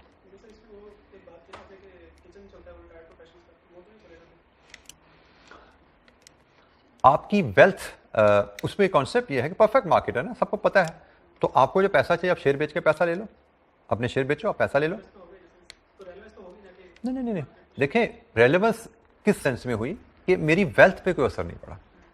पहले हमने क्या कहा था कि अगर मैंने इस हम प्रेफरेंस थ्योरी के मुताबिक चलें, जो प्रेफरेंस का कॉन्सेप्ट था, कभी प्रेफरेंस को फॉलो करो, इसको अगर कंपनी मेरी प्रेफरेंस या मैंने कंपनी प्रेफरेंस के हिसाब से चूज की हुई है and I think it matters, MM ने कहा ना it does not matter, practically it matters, ठीक है। तो यहां पे अगर मुझे कैश चाहिए तो इसलिए मैंने कंपनी ए में शेयर लिया, और कंपनी ए जब कैश डिविडेंड नहीं देती तो मुझे नहीं पता उसने मुझे डिविडेंड क्यों नहीं दिया, ठीक है, क्योंकि परफेक्ट मार्केट नहीं है यहां पे, रियल लाइफ में परफेक्ट मार्केट नहीं होती। मुझे सिर्फ यह पता कि मेरी कैश की नीड थी which company fail to fulfil. अब कंपनी ने मेरा पैसा रोका, परफेक्ट मार्केट नहीं है, जितना पैसा रोका प्राइस ग्रोथ में उस तरह उतना ट्रांसलेट होना जरूरी नहीं है, ठीक है, क्योंकि परफेक्ट मार्केट नहीं है। मैंने परेशानी में, मुझे पैसे की जरूरत है, कंपनी ने दिए, परेशानी में शेयर बेचे, या मैंने सिर्फ अपनी जरूरत के लिए शेयर बेचे, या मैंने पूरी इन्वेस्टमेंट पोर्टफोलियो ही बदल लिया, यार ये तो कंपनी खराब हो गई है, ये तो अगले साल भी नहीं देगी dividend, let's shift the investment. क्योंकि मैं परफेक्ट मार्केट में नहीं बैठा, तो मैंने अपनी प्रेफरेंस के मुताबिक, मुझे लगा इस कंपनी की जो डिविडेंड पॉलिसी है मेरी प्रेफरेंस से हट गई है, तो I need to switch to my investment to other company, तो that switch is definitely going to affect the stock market. मैं जब बेचूंगा उस कंपनी का शेयर एज एन इन्वेस्टर, तो सेल प्रेशर की वजह से प्राइस हिलेगी, क्योंकि इम्परफेक्ट मार्केट है ना। एमएम की assumption ही अनरियलिस्टिक है ना, परफेक्ट मार्केट। तो अगर परफेक्ट मार्केट हो तो यस इररिलेवेंस थ्योरी प्रिवेल करेगी, लेकिन रियलिटी में परफेक्ट मार्केट नहीं होती, ये हमें पता होना चाहिए। ये तो एक एमएम ने एक थ्योरी डेवलप की है, हम उसको डिस्कस इसलिए करते हैं कि despite its all drawbacks, no other theorist had presented better mathematical model. Practical issues हैं इस प्रॉब्लम में, लेकिन हम जो भी थ्योरी पढ़ते हैं उनको प्रैक्टिकल लाइफ में डिसीजन मेकिंग के लिए यूज करना चाहते हैं, उसके लिए वी नीड मैथमेटिकल मॉडल्स। जैसे हमने कैपम में भी पढ़ा, एक बीटा है, लिंक करके हम के ही निकाल लेते हैं ना, तभी फायदा ना मैं उस मॉडल को पढ़ने का कि हम उसको प्रैक्टिकल डिसीजन मेकिंग में यूज कर सकें। तो MM despite its all drawbacks, इससे कोई बेहतर थ्योरी भी मिले नहीं है, कोई मैथमेटिकल मॉडल में मिला, इसलिए हम इसको लेकर चलते जा रहे हैं। अभी तक हम डिस्कस करते रहते हैं कि भाई इसके इश्यूज हैं, ताकि शायद कभी आज से कोई 40-50-100 साल बाद इसका कोई ऐसे कोई मार्केट में चेंजेस आए, कोई नई थ्योरी को डेवलप हो जाए, कोई बेहतर मॉडल आ जाए हमारे सामने।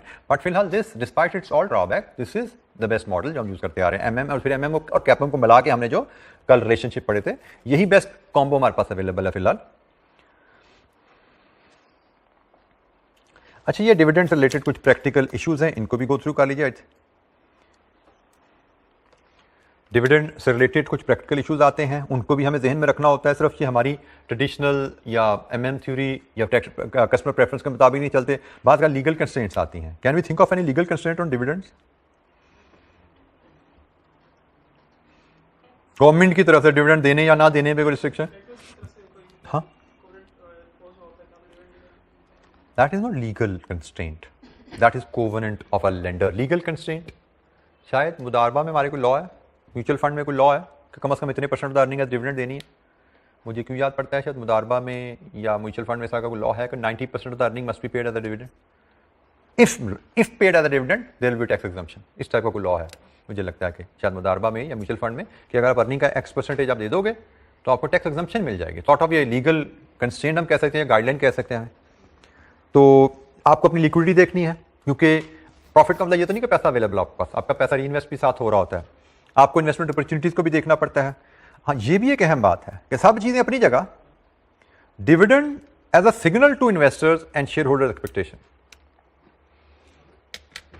आपने एमएम कह रहा था डिविडेंड दो या ना दो नहीं फर्क पड़ता, प्रैक्टिकल इशू है, फर्क पड़ता है, क्योंकि जो इन्वेस्टर है वो डिविडेंड को as signal towards company's future समझता है।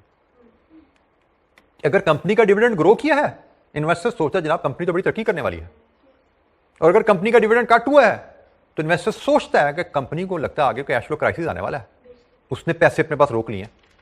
इम्परफेक्ट मार्केट है ना, प्रैक्टिकल इशू की बात कर रहे हैं। परफेक्ट में तो इन्वेस्टर को पता लगता है रोके हैं तो क्यों रोके हैं, किस प्रोजेक्ट में लगेंगे, उसे कितनी एनपीवी आएगी, उसका सारी इंफॉर्मेशन होती। लेकिन प्रैक्टिकली ऐसा नहीं होता, प्रैक्टिकली इम्परफेक्ट मार्केट है। प्रैक्टिकली लोग अक्सर साइज ऑफ द डिविडेंड को कंपनी फ्यूचर से रिलेट करके एक्सपेक्टेशन बिल्ड करते हैं। अगर कंपनी का डिविडेंड ग्रो कर रहा है तो शेयर होल्डर सोचेगा, इन्वेस्टर सोचेगा फ्यूचर इज ब्राइट, कंपनी जो कमा रही है खुला बांट रही है, इसको आगे भी बड़ी अर्निंग नजर आ रही है। ठीक हो गया। प्रेफरेंस ऑफ करंट इनकम, ये भी एक बिल्कुल प्रैक्टिकल इशू है। A bird in hand is better than two in the bush. MM ने कहा था ना कि आज डिविडेंड ना दो, फ्यूचर में इंक्रीज डिविडेंड मिल जाएगा या कैपिटल गेन मिलेगा। वो कहते हैं भाई आज डिविडेंड जो सर्टन है, कमा लिया उसमें से पे होना था, और फ्यूचर की अर्निंग आएगी नहीं आएगी, कितनी आएगी हमें क्या पता भाई। तो शेयर प्राइस जो डिविडेंड की कटेलमेंट है वो एक्यूरेटली शेयर प्राइस में ट्रांसलेट नहीं हो सकती, क्योंकि डिविडेंड आज आपको मिलना था कैश सर्टन, और शेयर प्राइस डिपेंडेंट होती है। अभी हम आगे चल के मजीद बात करने वाले हैं इसमें। शेयर प्राइस डिपेंडेंट होती है कि आपकी कंपनी के फ्यूचर की अर्निंग क्या होने वाली है।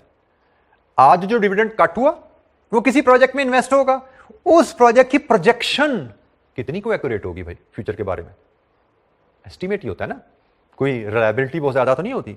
लेकिन जो प्राइस है वो फ्यूचर पे डिपेंडेंट है, जो कि अनसर्टन है, और डिविडेंड पास्ट से हार्डकोर अर्निंग है जो रियलाइज कर चुके हो।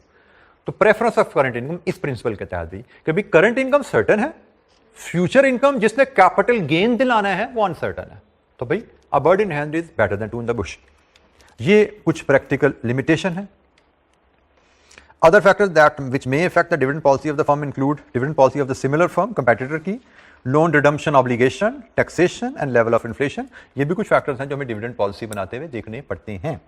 कुछ academic theories हैं, कुछ practical issues हैं, कुछ other issues हैं। अच्छा, ये दो टर्म मजीद हैं जो dividend related हम पढ़ते हैं और फिर हम इस डिस्कशन को कंक्लूड करते हैं।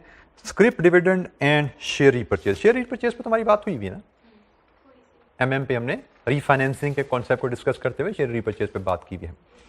अच्छा, ये दोनों जो हल है ना, ये बेसिकली जो हम अभी शेयर प्रेफरेंस की बात नहीं कर रहे थे कि भाई कंपनी जो डिविडेंड देती है वो हमेशा डिविडेंड देती रहे, जो डिविडेंड नहीं देती वो कभी डिविडेंड ना दे। ये उन दो कंपनीज के लिए हल है। फॉर एग्जाम्पल, आप हर साल डिविडेंड देते हो, लेकिन अब you need small amount of money and you decide to retain it from your earnings, क्योंकि आपको लगता है कि भाई मैं अगर ये डिविडेंड में बांट दूं फिर पैसे को इकट्ठा करने में इतनी एडमिन कॉस्ट और हैसल है, थोड़े से पैसे हैं अर्निंग से रिटेन कर लेते हैं। टैक्स प्रेफरेंस उसको शेयर होल्डर प्रेफरेंस से लिंक करें, तो हमने कहा शेयर होल्डर प्रेफरेंस डिस्टर्ब होती है। हमारी कंपनी तो डिविडेंड पे करने वाली कंपनी है, ये जब अर्निंग रिटेन करेगी तो शेयर होल्डर डिस्टर्ब होगा। Scrip dividend is the solution. Scrip dividend का मतलब एंट्री नॉर्मल डिविडेंड में डलता है ना, debit appropriation credit bank. Scrip dividend डलेगा debit appropriation credit share capital. आप शेयर्स एज डिविडेंड इशू करते हैं, and it is not bonus share by the way. Bonus share की एंट्री क्या होती है अकाउंटेंट, क्या होती है बोनस शेयर की एंट्री?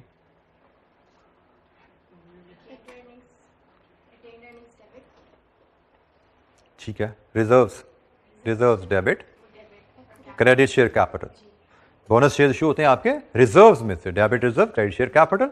स्क्रिप डिविडेंड इशू हो रहा है अप्रोप्रिएशन में से, debit appropriation credit share capital. ठीक है, तो कंपनी में decide to issue scrip dividend. PNL में एज डिविडेंड इशू होगा, लेकिन क्रेडिट बैंक को नहीं होगा या पेएबल को नहीं होगा, क्रेडिट जाके शेयर कैपिटल को जाके लगेगा। ठीक है, नॉर्मली तो आप डालते हो debit appropriation credit dividend payable, बाद में डिविडेंड पे हो जाता है, debit dividend payable credit bank. यहां पे होगा debit appropriation credit share capital. ठीक है, तो इसमें हुआ क्या कि शेयर होल्डर्स को डिविडेंड में कैश की जगह शेयर मिल गए। अब जिसको कैश चाहिए वो एडिशनल शेयर आए बेच दे, अपनी शेयर होल्डिंग पास पड़ी भी है, एडिशनल शेयर आया उनको बेच के कैश चाहिए कैश ले लो, कैश नहीं चाहिए तो डिविडेंड अपने पोर्टफोलियो में ऐड कर दो। शेयर रीपर्चेज, ये वो कंपनियां हैं जिनको हमने कहा जी हमेशा से रिटेन करती आई हैं। रिटेन क्यों करते हैं भाई? फॉर री इन्वेस्टमेंट। तो क्या री इन्वेस्टमेंट सारी जिंदगी हर साल आपको नए प्रोजेक्ट मिलते रहेंगे फॉर इन्वेस्टमेंट? कुछ साल ऐसे आ सकते हैं, इकोनॉमिक डिप्रेशन जैसे आजकल पाकिस्तान में चल रहा है, लोग घबराए हुए हैं यार, पिछले 1-1.5 साल से जो पाकिस्तान में हो रहा है, economy, political uncertainty, economic turmoil, तो नए बिजनेस में लोग पैसा लगाते घबरा रहे हैं। तो अब पुराने बिजनेस से जो कमा रहे हैं उसको क्या करें? बिजनेस अपने पास पैसा आइडल नहीं रख सकता, क्योंकि पैसा शेयर होल्डर का है। शेयर होल्डर का पैसा अपने पास रखा आपने तो शेयर होल्डर उस पर रिटर्न डिमांड करता है, और रिटर्न आप तभी दे सकते हो ना जब उसको इन्वेस्ट करो। अगर इन्वेस्ट करने को प्रोजेक्ट नहीं है तो फिर शेयर होल्डर को वापस करो, वापस एज डिविडेंड करो तो रोला पड़ गया। जब हमें तो डिविडेंड नहीं चाहिए, हमें तो कैपिटल गेन चाहिए था। शेयर रीपर्चेज, आप शेयर रीपर्चेज स्कीम निकाल दो, बजाय से कि आपके पास से 20 मिलियन पैसा पड़ा हुआ है या 100 मिलियन पैसे पड़े हुए आपके पास, बजाय उसके बाद डिविडेंड बांटो, आपको जी 100 मिलियन की शेयर रीपर्चेज स्कीम है, जो मार्केट प्राइस है उससे 50 पैसे ज्यादा पे हम शेयर बाय कर रहे हैं। तो जिस शेयर होल्डर को बेचना है शेयर बेचते, लोग आएंगे आपको शेयर बेच कर चले जाएंगे, 100 मिलियन आपके शेयर होल्डर के पास चले गए, आपकी जेब से पैसा निकल गया, आप यही चाहते थे ना, लेकिन शेयर होल्डर को डिविडेंड नहीं मिला, उन्होंने शेयर बेचे हैं, उनको अगर कोई इनकम हुई है तो वो कैपिटल गेन हुई है। ठीक है, तो ये भी दो टर्म है जो कि हम यूज करते हैं डिविडेंड पॉलिसी के कॉन्टेक्स्ट में। डिविडेंड्स और जो बोनस शेयर है उसमें क्या सिर्फ एक करके रिजर्व और एप्रोप्रिएशन है? जी बिल्कुल, डिविडेंड रिजर्व, डिविडेंड आपका जो है वो अप्रोप्रिएशन से जाएगा और बोनस शेयर आपके रिजर्व में से जाते हैं। लेकिन जो शेयर होल्डर है उसकी रिसीविंग एंड पे दोनों बार उसको तो शेयर ही मिल रहे हैं। बेटा लेकिन टैक्सेशन फर्क है ना, डिविडेंड और बोनस शेयर्स की टैक्सेशन का जरा फर्क है ना साहब। हमने उसकी प्लानिंग डिस्टर्ब नहीं की, हमने उसकी कैश फ्लोज को भी डिस्टर्ब नहीं किया, गए दोनों में उसको शेयर्स ही हैं, लेकिन एक में उसको डिविडेंड गया है और एक में उसको बोनस शेयर्स गए हैं, दोनों की टैक्सेशन फर्क आएगी इसके लिए। अच्छा जी, डिविडेंड पे हमारी बस डिस्कशन ब्रीफली थी, बाकी ये छोटा सा ही चैप्टर है, रीड थ्रू कर लीजिएगा इसको, और ये इसको बस पढ़ने की आता कि हमने इसको कोई रटे रुटे नहीं लगाने, इसके एंड पे इससे रिलेटेड कुछ एक दो क्वेश्चंस भी हैं, उनको भी देख लीजिएगा। मुझे नहीं लगता कोई ऐसी चीज़ हमें वहाँ मिलने वाली है जो हमने पहले कवर ना की हो। 2-3 सवाल हैं, उनको देख लीजिएगा, नहीं काफ़ी सवाल है, 5 सवाल हैं जी यहाँ पे, लेकिन चीज़ें बल्कि आप कीजिएगा ये सवाल, इसके जो सवाल आपको लगे भी दिक्कत है, आपको समझ ना आए, उसको बिजनेस वैल्यूएशन के बाद कर लीजिएगा। ठीक है, अगर एक सवाल अभी आपसे नहीं भी होगा तो बिजनेस वैल्यूएशन के एरिया के बाद आप उस सवाल को अटेम्प्ट कर पाएंगे, लेकिन मुझे लगता है कि अगर 5 सवाल हैं तो 5 में से 3 तो आप जरूर कर पाएंगे, शायद आखिरी 1 या 2 में आपको थोड़ा सा चैलेंज फील हो तो उसको होल्ड कर लेना, बिजनेस वैल्यूएशन चैप्टर के बाद फिर आ जाना। अच्छा जी, चैप्टर नंबर 6 जैसे मैंने कहा ये इवैल्यूएटिंग फाइनेंशियल परफॉर्मेंस, ये रेशोज हैं जिसमें ये भी थोड़ी रीडिंग और थोड़ी ratios, quick ratio, current ratio, interest cover ratio, gearing ratio, debt equity ratio, ये थोड़ी सी तरह की कहानियाँ हैं। ये भी आपका मेरे ख्याल में 1-2 घंटे की रीडिंग आपकी असाइनमेंट है, बाकी कोई बहुत ज़्यादा इसमें भी हमारे लिए चैलेंज नहीं है। हमारा जो चैलेंज है जो शुरू होने जा रहा है that is the business valuation, merger, acquisition, reorganisation. ये काफ़ी हमारा डिटेल थॉरो चैप्टर जिसको हमने पढ़ना है, but will start it after 10 minutes, 10 minute के बाद शुरू करते हैं जिस पे हम अपनी डिस्कशन। अच्छा जी, ब्रेक के बाद डिस्कशन शुरू करने जा रही है हम बिजनेस वैल्यूएशन एरिया पे। इस पर चलने से पहले एक बात मैं थोड़ी क्लियर करना चाह रहा था कि एक जनरल कॉमन फिलॉसफी स्टूडेंट्स में जनरली रहती है कि जिस एरिया के सवालों को करने में दिक्कत हो रही है उसके और प्रैक्टिस करी जाओ। शायद मैंने पहले भी जुमला बोला हो, जिस एरिया के पास पेपर अनसीन क्वेश्चन करने में आपको चैलेंज आ रहा हो, और चैलेंज मैं कहता हूँ कि आप 50-60% स्कोर भी नहीं ले पा रहे, अगर आप किसी टफ एरिया में 60-70% स्कोर ले रहे हो तो ये बहुत बड़ी अच्छी परफॉर्मेंस है। किसी टफ क्वेश्चन में 60% 70% स्कोर करना अच्छी परफॉर्मेंस है, लेकिन अगर आप उस पर भी नहीं पहुंच पा रहे, 30-40% कर पा रहे हो, it mean you need improvement, और इंप्रूवमेंट प्रैक्टिस से नहीं आती, इंप्रूवमेंट रीडिंग से आती है। फिर यहाँ से दोबारा जाकर नोट्स पढ़ो, बेसिक इलस्ट्रेशन करो, बेसिक टूल्स पढ़ो, यहाँ से भी तसल्ली नहीं हो रही, फिर आईकैप की किताब पे चले जाओ उस एरिया को पढ़ने के लिए। जितनी बेहतर रीडिंग करोगे, जितनी एक्सटेंसिव रीडिंग करोगे, उतनी बेहतर अंडरस्टैंडिंग ऑफ द कॉन्सेप्ट होगी, और उतनी आपकी सपोजिटली परफॉर्मेंस क्वेश्चन में बेहतर होती जाएगी। ऐसा ऐसा 2-2, 4-4%, 5-5% हर रिवीजन के साथ, हर रीडिंग के साथ आपकी परफॉर्मेंस में इंशाअल्लाह बेहतरी आती है। अच्छा जी, अभी तक हमने जो किया है, आप पूछ रहे थे अभी थोड़ी देर पहले ही, तो ये वो सामने आ गया जो हमने किया है। हमने ये सारा ग्रिड बी कवर कर लिया जी। ग्रिड बी में हमने क्या क्या था इसमें, advise on raising capital from various sources of financing available to an organization based on qualitative, मतलब qualitative जो हमने एडवांटेजेस डिसएडवांटेजेस की बात की थी, एंड क्वांटिटेटिव मतलब कॉस्ट ऑफ कैपिटल कैलकुलेशन की जो हमने बात की थी। तो ये एरिया हमने कवर किया सारा। Apply capital budgeting, rationing technique हम पहले कैपिटल इन्वेस्टमेंट अप्रेजल में कर चुके हैं। Prepare appraisal for optimal portfolio selection, इस पे भी हमारी बात कॉस्ट ऑफ कैपिटल एरिया में, वो coefficient of variation, alpha values के कॉन्टेक्स्ट के लिहाज से हमारी हो चुकी है। तो ये एरिया हमारा पूरा कवर हो चुका है। जो मॉडल पेपर के लिहाज से एग्जामिनेशन, सॉरी मॉडल पेपर तो था ही नहीं, आईकैप की वेटेज के लिहाज से इतना था, और समर 22 में 32 मार्क्स का ये टेस्ट हुआ। ये एरिया हमारे कितने क्वेश्चन में आया, एक फुल फ्लेज 20 नंबर का क्वेश्चन था, और 5 और 7 12 2 पार्ट एक और क्वेश्चन में आए इस एरिया से। ठीक है, 7 नंबर का कैपिटल राशनिंग हमें नजर आ रहा है, 5 नंबर का और 20 नंबर का ये cost of finance, source of finance और कॉस्ट ऑफ कैपिटल से क्वेश्चन है। ठीक है, ये हम कर चुके हैं, पूरा ग्रिड आइटम हमारी पूरी है। ये जी हमारी ग्रिड ए थी जो 40 से 60 मार्क्स की है, इसमें से हमने सिर्फ ये पार्ट कवर किया हुआ है, prepare financial appraisal on new projects and strategy, new project की फाइनेंशियल अप्रेजल बनाना। और ये भी पूरा नहीं है, स्टार के साथ बताया हुआ, इसमें फॉरेन इन्वेस्टमेंट अप्रेजल हमारी रहती है अभी, तो हमने एंड में जाके करनी है। ठीक है, तो ये भी आप देख रहे हैं 27 नंबर का था, फॉरेन इन्वेस्टमेंट अप्रेजल पे समझे हमारे को 3-4 घंटे का काम है, वो हम एंड पे करेंगे। बाकी ये भी लगभग हमारा 3-4 घंटे के अलावा पूरा है काम। ठीक है, लेकिन अब हमें क्या क्या करना है, prepare financial appraisal on business valuation, prepare financial appraisal on acquisitions, mergers, demergers, spin off and spin out, ये डिफरेंट टर्म्स हैं, इनका मतलब भी समझेंगे और इनमें इनकी अप्रेजल्स कैसे की जाती है। Analyse share holders value considering dividend and investment decisions and determine the debt value using different techniques. ये ऊपर जो बात हुई इक्विटी इंस्ट्रूमेंट की वैल्यूएशन की होगी और यहाँ पे ये डेट इंस्ट्रूमेंट की वैल्यूएशन की होगी, क्योंकि इन्वेस्टर जो होता है वो सिर्फ इक्विटी इंस्ट्रूमेंट में इन्वेस्ट नहीं करता, वो डेट इंस्ट्रूमेंट में भी इन्वेस्ट करने में इंटरेस्टेड होता है। तो अब हम ये पार्ट जब ये सारी चीज़ें कवर करेंगे जो हमारे इस चैप्टर 7 में है, तो आप देख सकते हैं कि 40 to 60% यहाँ से हमारा हो जाता है, 25 to 30% हम पहले कर चुके हैं। तो based on past paper pattern हमारा सिर्फ इसके आगे सिर्फ एक क्वेश्चन रह जाता है, इसको अगर हम छोड़ दें तो रिस्क मैनेजमेंट का, जिसमें हम एक क्वेश्चन एक्सपेक्ट कर रहे होंगे, वो हमारा रह जाता है। तो हम मेरे हिसाब से ये चैप्टर करने के बाद हम 80% ऑफ द सिलेबस हमारा सेफली, चलें 75 कर लें, 75% ऑफ सिलेबस हमारा कवर हो चुका होगा इस चैप्टर के बाद। और आगे हमारा मेन चैप्टर हमारा एक ही रहता होगा, दैट इज़ रिस्क मैनेजमेंट। तो जी अल्लाह का नाम लेकर शुरू करते हैं जी इस नए चैप्टर पे बात हम।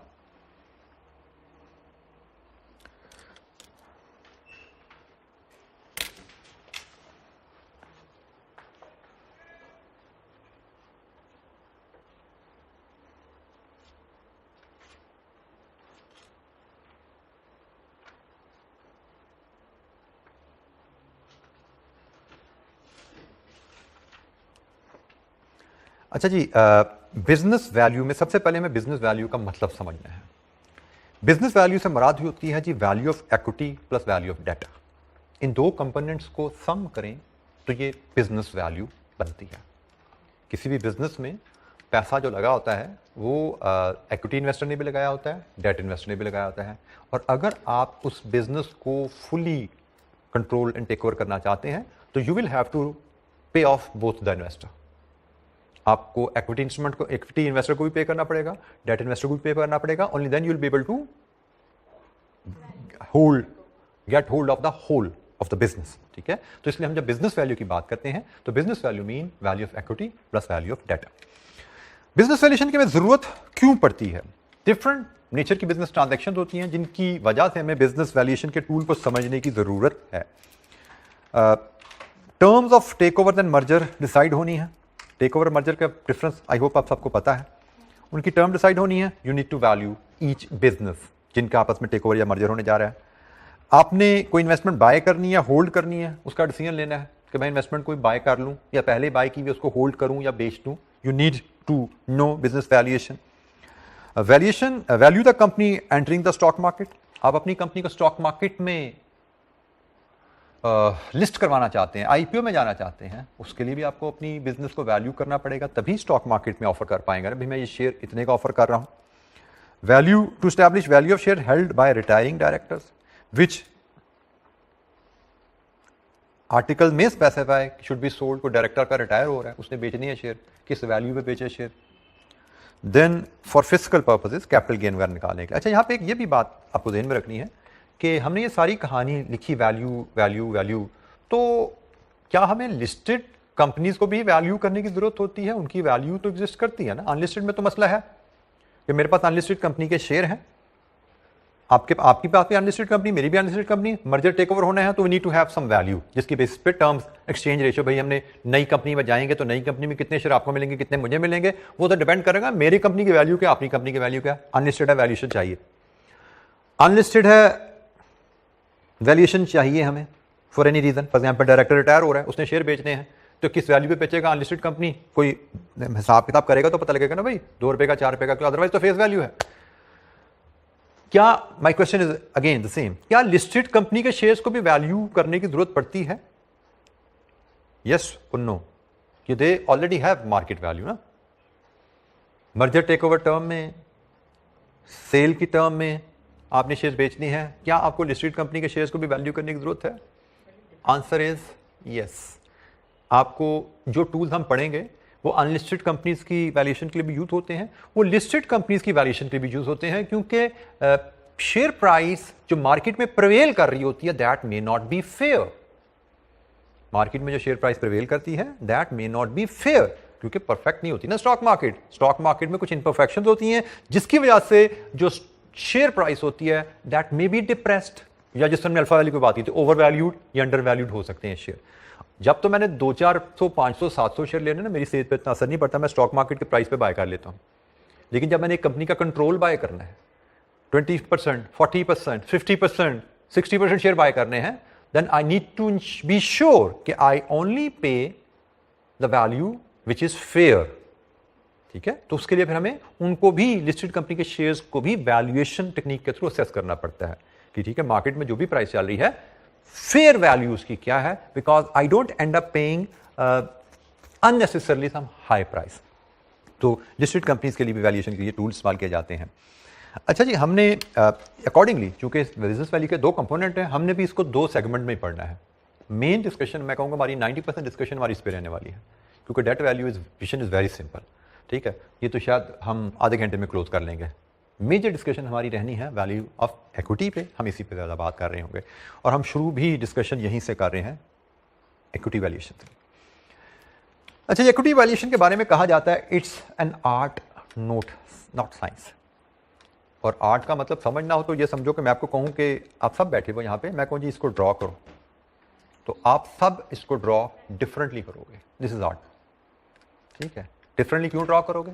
Because you all have different angles to view it and you all have different skills, drawing skills.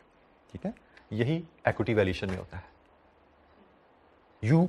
मैं एक कंपनी आपको दूं उसको वैल्यू करने के लिए, you all may have access to different set of information about that company because we are not living in a perfect world. किसी business को वैल्यू करना है, you need information about its future. This is the basic principle. किसी भी business की value उसके future prospects पे depend करती है. So if I give you say company say X limited को वैल्यू करो, so to value a company you will have to dig out its future information and you all may have access to different set of information and you all may have different expertise on different tools that will be used in the valuation. जो यहां पे हमने बात की ना angle फर्क है, उधर मैंने कहा दिया इंफॉर्मेशन फर्क है, फिर मैंने कहा ड्राइंग स्किल फर्क है, तो यहां पे टूल पे कमांड फर्क है. तो according to the command over the tool, according to the information, हर बंदे की बिजनेस वैल्यू फर्क आने वाली है. तो it's an art not science. और ये भी चीज ध्यान में रखनी है कि जब भी किसी बिजनेस की बाइंग सेलिंग, सिंपली हम अगर बाइंग सेलिंग की बात करें, ट्रांजैक्शन में जाते हैं, मैं बिजनेस बेचना चाह रहा हूं, आप मेरा बिजनेस खरीदने जा रहे हैं, तो बायर और सेलर दोनों अपनी अपनी वैल्यूएशंस करते हैं. बायर अपने हिसाब से वैल्यूएशन करता है डिफरेंट टूल्स को इस्तेमाल करके. अभी हमने इक्विटी वैल्यूएशन पढ़ना है, there is a long list of tools जो हम पढ़ेंगे, 5, 7, 8 टूल्स हैं जो हम पढ़ेंगे. बायर अपनी लिस्ट ऑफ टूल इस्तेमाल करेगा, सेलर अपनी लिस्ट ऑफ टूल इस्तेमाल करेगा. They both come up with a range of values. For example, मैं एज अ सेलर में डेवलप अ रेंज कि भाई मेरी रेंज है 15 से 25 के दरमियान. I start demanding from 25 but I won't sell less than 15. And buyer अपनी वैल्यूएशन करके आएगा, वो कहेगा जी मेरी रेंज है 12 से 18 तक. I will start my bid from 12 and I won't पे मोर देन 18. उसने अपने घर में काम किया, मैंने अपने घर में काम किया, इसके मुताबिक we both will have different set of values, we both will have different range of values. Then will sit on the table and negotiation will start and through negotiation we will end up, will reach a final price जिस पे deal through होगी, जिस पे हमारी terms decide की जाएंगी. ठीक है, and that final price could be any value within the range that we may have worked out. और इसमें हमें जो चीज़ ज़हन में रखनी होती है, नेगोशिएशन स्किल भी काम करेंगी और आपकी कमांड भी डिपेंड करेगी कि आपकी इन्फॉर्मेशन पे कमांड कितनी है. हम डिफरेंट टूल्स पढ़ेंगे, बायर सेलर के एंगल से, दोनों एंगल से बात कर रहे होंगे, क्योंकि हम किसी भी साइड पे हो सकते हैं, क्वेश्चन में किसी भी अंदाज से आ सकता है. ठीक है, और डिफरेंट ट्रांजैक्शंस को हम देख रहे होंगे, मर्जर्स ट्रांजैक्शंस में वैल्यूएशंस कैसे की जाती हैं, एक्विजिशन में वैल्यूएशन कैसे की जाती हैं, सेल में कैसे की जाती हैं, हम डीमर्जर की बात कर रहे हैं, वहाँ पे वैल्यूएशन के एस्पेक्ट्स क्या क्या आ जाते हैं, क्या क्या एडिशनल कंसिडरेशन आती है. हमने डिफरेंट एंगल से इसको देखना होगा और एक कोशिश करेंगे आहिस्ता आहिस्ता चलते चलते हम इस टॉपिक को ऑब्जॉर्व करें. छोटी छोटी इलस्ट्रेशन से, छोटी छोटी डिस्कशन से हम बिल्ड ऑन करते जाएंगे टॉपिक को, और इन द एंड फिर इंशाअल्लाह, जैसे मैंने कहा था, इस चैप्टर के एंड पे, पीछे मैंने आपको पास पेपर क्वेश्चन कम करवाया, लेकिन इसके एंड पे हमने तकरीबन मेरे प्लान में कोई कम से कम 10 के करीब पास पेपर क्वेश्चन है इस एरिया, क्योंकि इसमें पिछले एरिया भी काफ़ी हमारे रिवाइज और कैचअप होंगे. सोर्स ऑफ फाइनेंस की बातें हो जाएंगी, कॉस्ट ऑफ कैपिटल की बातें हो जाएंगी और बिजनेस वैल्यूएशन की बातें होंगी. तो कम से कम मेरे दिन में 10 के करीब हम क्वेश्चन जरूर कर रहे होंगे इस एरिया से रेलेवेंट, जब हम चैप्टर एंड करेंगे. और सारे ज़्यादातर कंप्रीहेंसिव, फुल कंप्रीहेंसिव क्वेश्चन ही होंगे इंशाअल्लाह. छोटी इलस्ट्रेशंस की तो हम बात ही नहीं कर रहे. अच्छा जी, इक्विटी वैल्यूएशन जी, कुछ क्वेश्चन इक्विटी वैल्यूएशन पे हम बात शुरू करने जा रहे थे, जिसमें मैंने कहा ये आर्ट है, साइंस नहीं है. तो इक्विटी वैल्यूएशन में डिफरेंट वैल्यूएशन टूल्स इस्तेमाल किए जाते हैं. ये आप कह सकते हैं कि डिफरेंट टेक्निक्स जो हम यूज़ करेंगे, एक एसेट बेस्ड, एक कैश फ्लो बेस्ड या उसको मार्केट बेस्ड भी कहा जाता है, और एक डिविडेंड बेस्ड.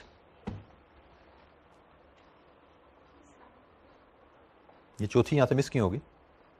नहीं भी कह रहा चौथी क्यों नहीं आई? किताब में तो आ रही चौथी हमारी, जब आपने सेट किया होगा ना तो वो अगले पेज अगले पेज पे भी नहीं आ रही, तो परेशानी है मुझे। बहरहाल चौथी भी है जी एक यहाँ पे जो समहाउ यहाँ से मिस होगी, that is discounted cash flow based. ये सबसे अहम चीज़ है जो वो तो यहाँ पे मिस ही होगी थी, डिस्काउंटेड कैश फ्लोज बेस्ड। ये हमारे नोट्स में पेज 305 की टॉप पे आ रही है। ये हमारी सबसे अहम टेक्निक है। नॉर्मली एग्जाम में जो फुल फ्लैज कंप्रीहेंसिव क्वेश्चन आता है वो इसी पे बेस करके आता है। बाकी तो मुझे लगता है कि हम गो थ्रू बड़ी जल्दी से कर लेंगे। हमारे मेन टाइम जो लगने हैं, जो वैरायटी डिफरेंट सिनेरियोज में हमारी बात होनी है, इस पे होनी है। तो ये जी 4 आपकी अप्रोचेज़ हैं, हम कह सकते हैं रेंज ऑफ टेक्निक्स हैं, और हर टेक्निक को 1 बाय 1 हम डिस्कशन स्टार्ट करते हैं। सबसे पहले एसेट बेस्ड वैल्यूएशन की बात करें। ये नहायत ही सिंपल, नहायत ही मासूम सी टेक्निक है। Asset based value of a share क्या है? Value of net tangible assets attributable to ordinary share holder divide by number of shares in issue. ठीक है जी, नहायत सिंपल शेयर वैल्यू निकालने का तरीका। अब यहाँ पे वैल्यू से क्या मुराद है, इसको हम थोड़ा सा एलैबोरेट अभी हम कर लेंगे, लेकिन वेरी बेसिक सेंस में देखें। फॉर एग्जांपल मैंने अपनी कंपनी उठाई जिसको मैं वैल्यू करना चाह रहा हूँ, उसके टोटल वैल्यू ऑफ एसेट्स 100 है। ये वैल्यू कहाँ से आई इस पर हम बात करते हैं। अभी वैल्यू ऑफ एसेट का बेस में समझ आता है ना, लेट्स से वो 100 है। इसमें से हमने देखना है कि ये तो टोटल एसेट है, ये सारे के सारे इक्विटी इन्वेस्टर को तो बिलोंग नहीं करते। डेफिनेटली कुछ लाइबिलिटीज़ होती हैं जिनका क्लेम होता है इन एसेट्स पे। तो लेट्स अज्यूम ये हमारी लाइबिलिटीज़ हैं, हमारे पास लॉन्ग टर्म डेट्स भी हैं, शॉर्ट टर्म डेट्स भी हैं। 65 मिलियन हमने कहा जी हमारे टोटल क्लेम है हमारे एसेट्स पे एक्सटर्नल स्टेक होल्डर्स के। तो इसका मतलब value of asset attributable to ordinary share holders क्या हुआ?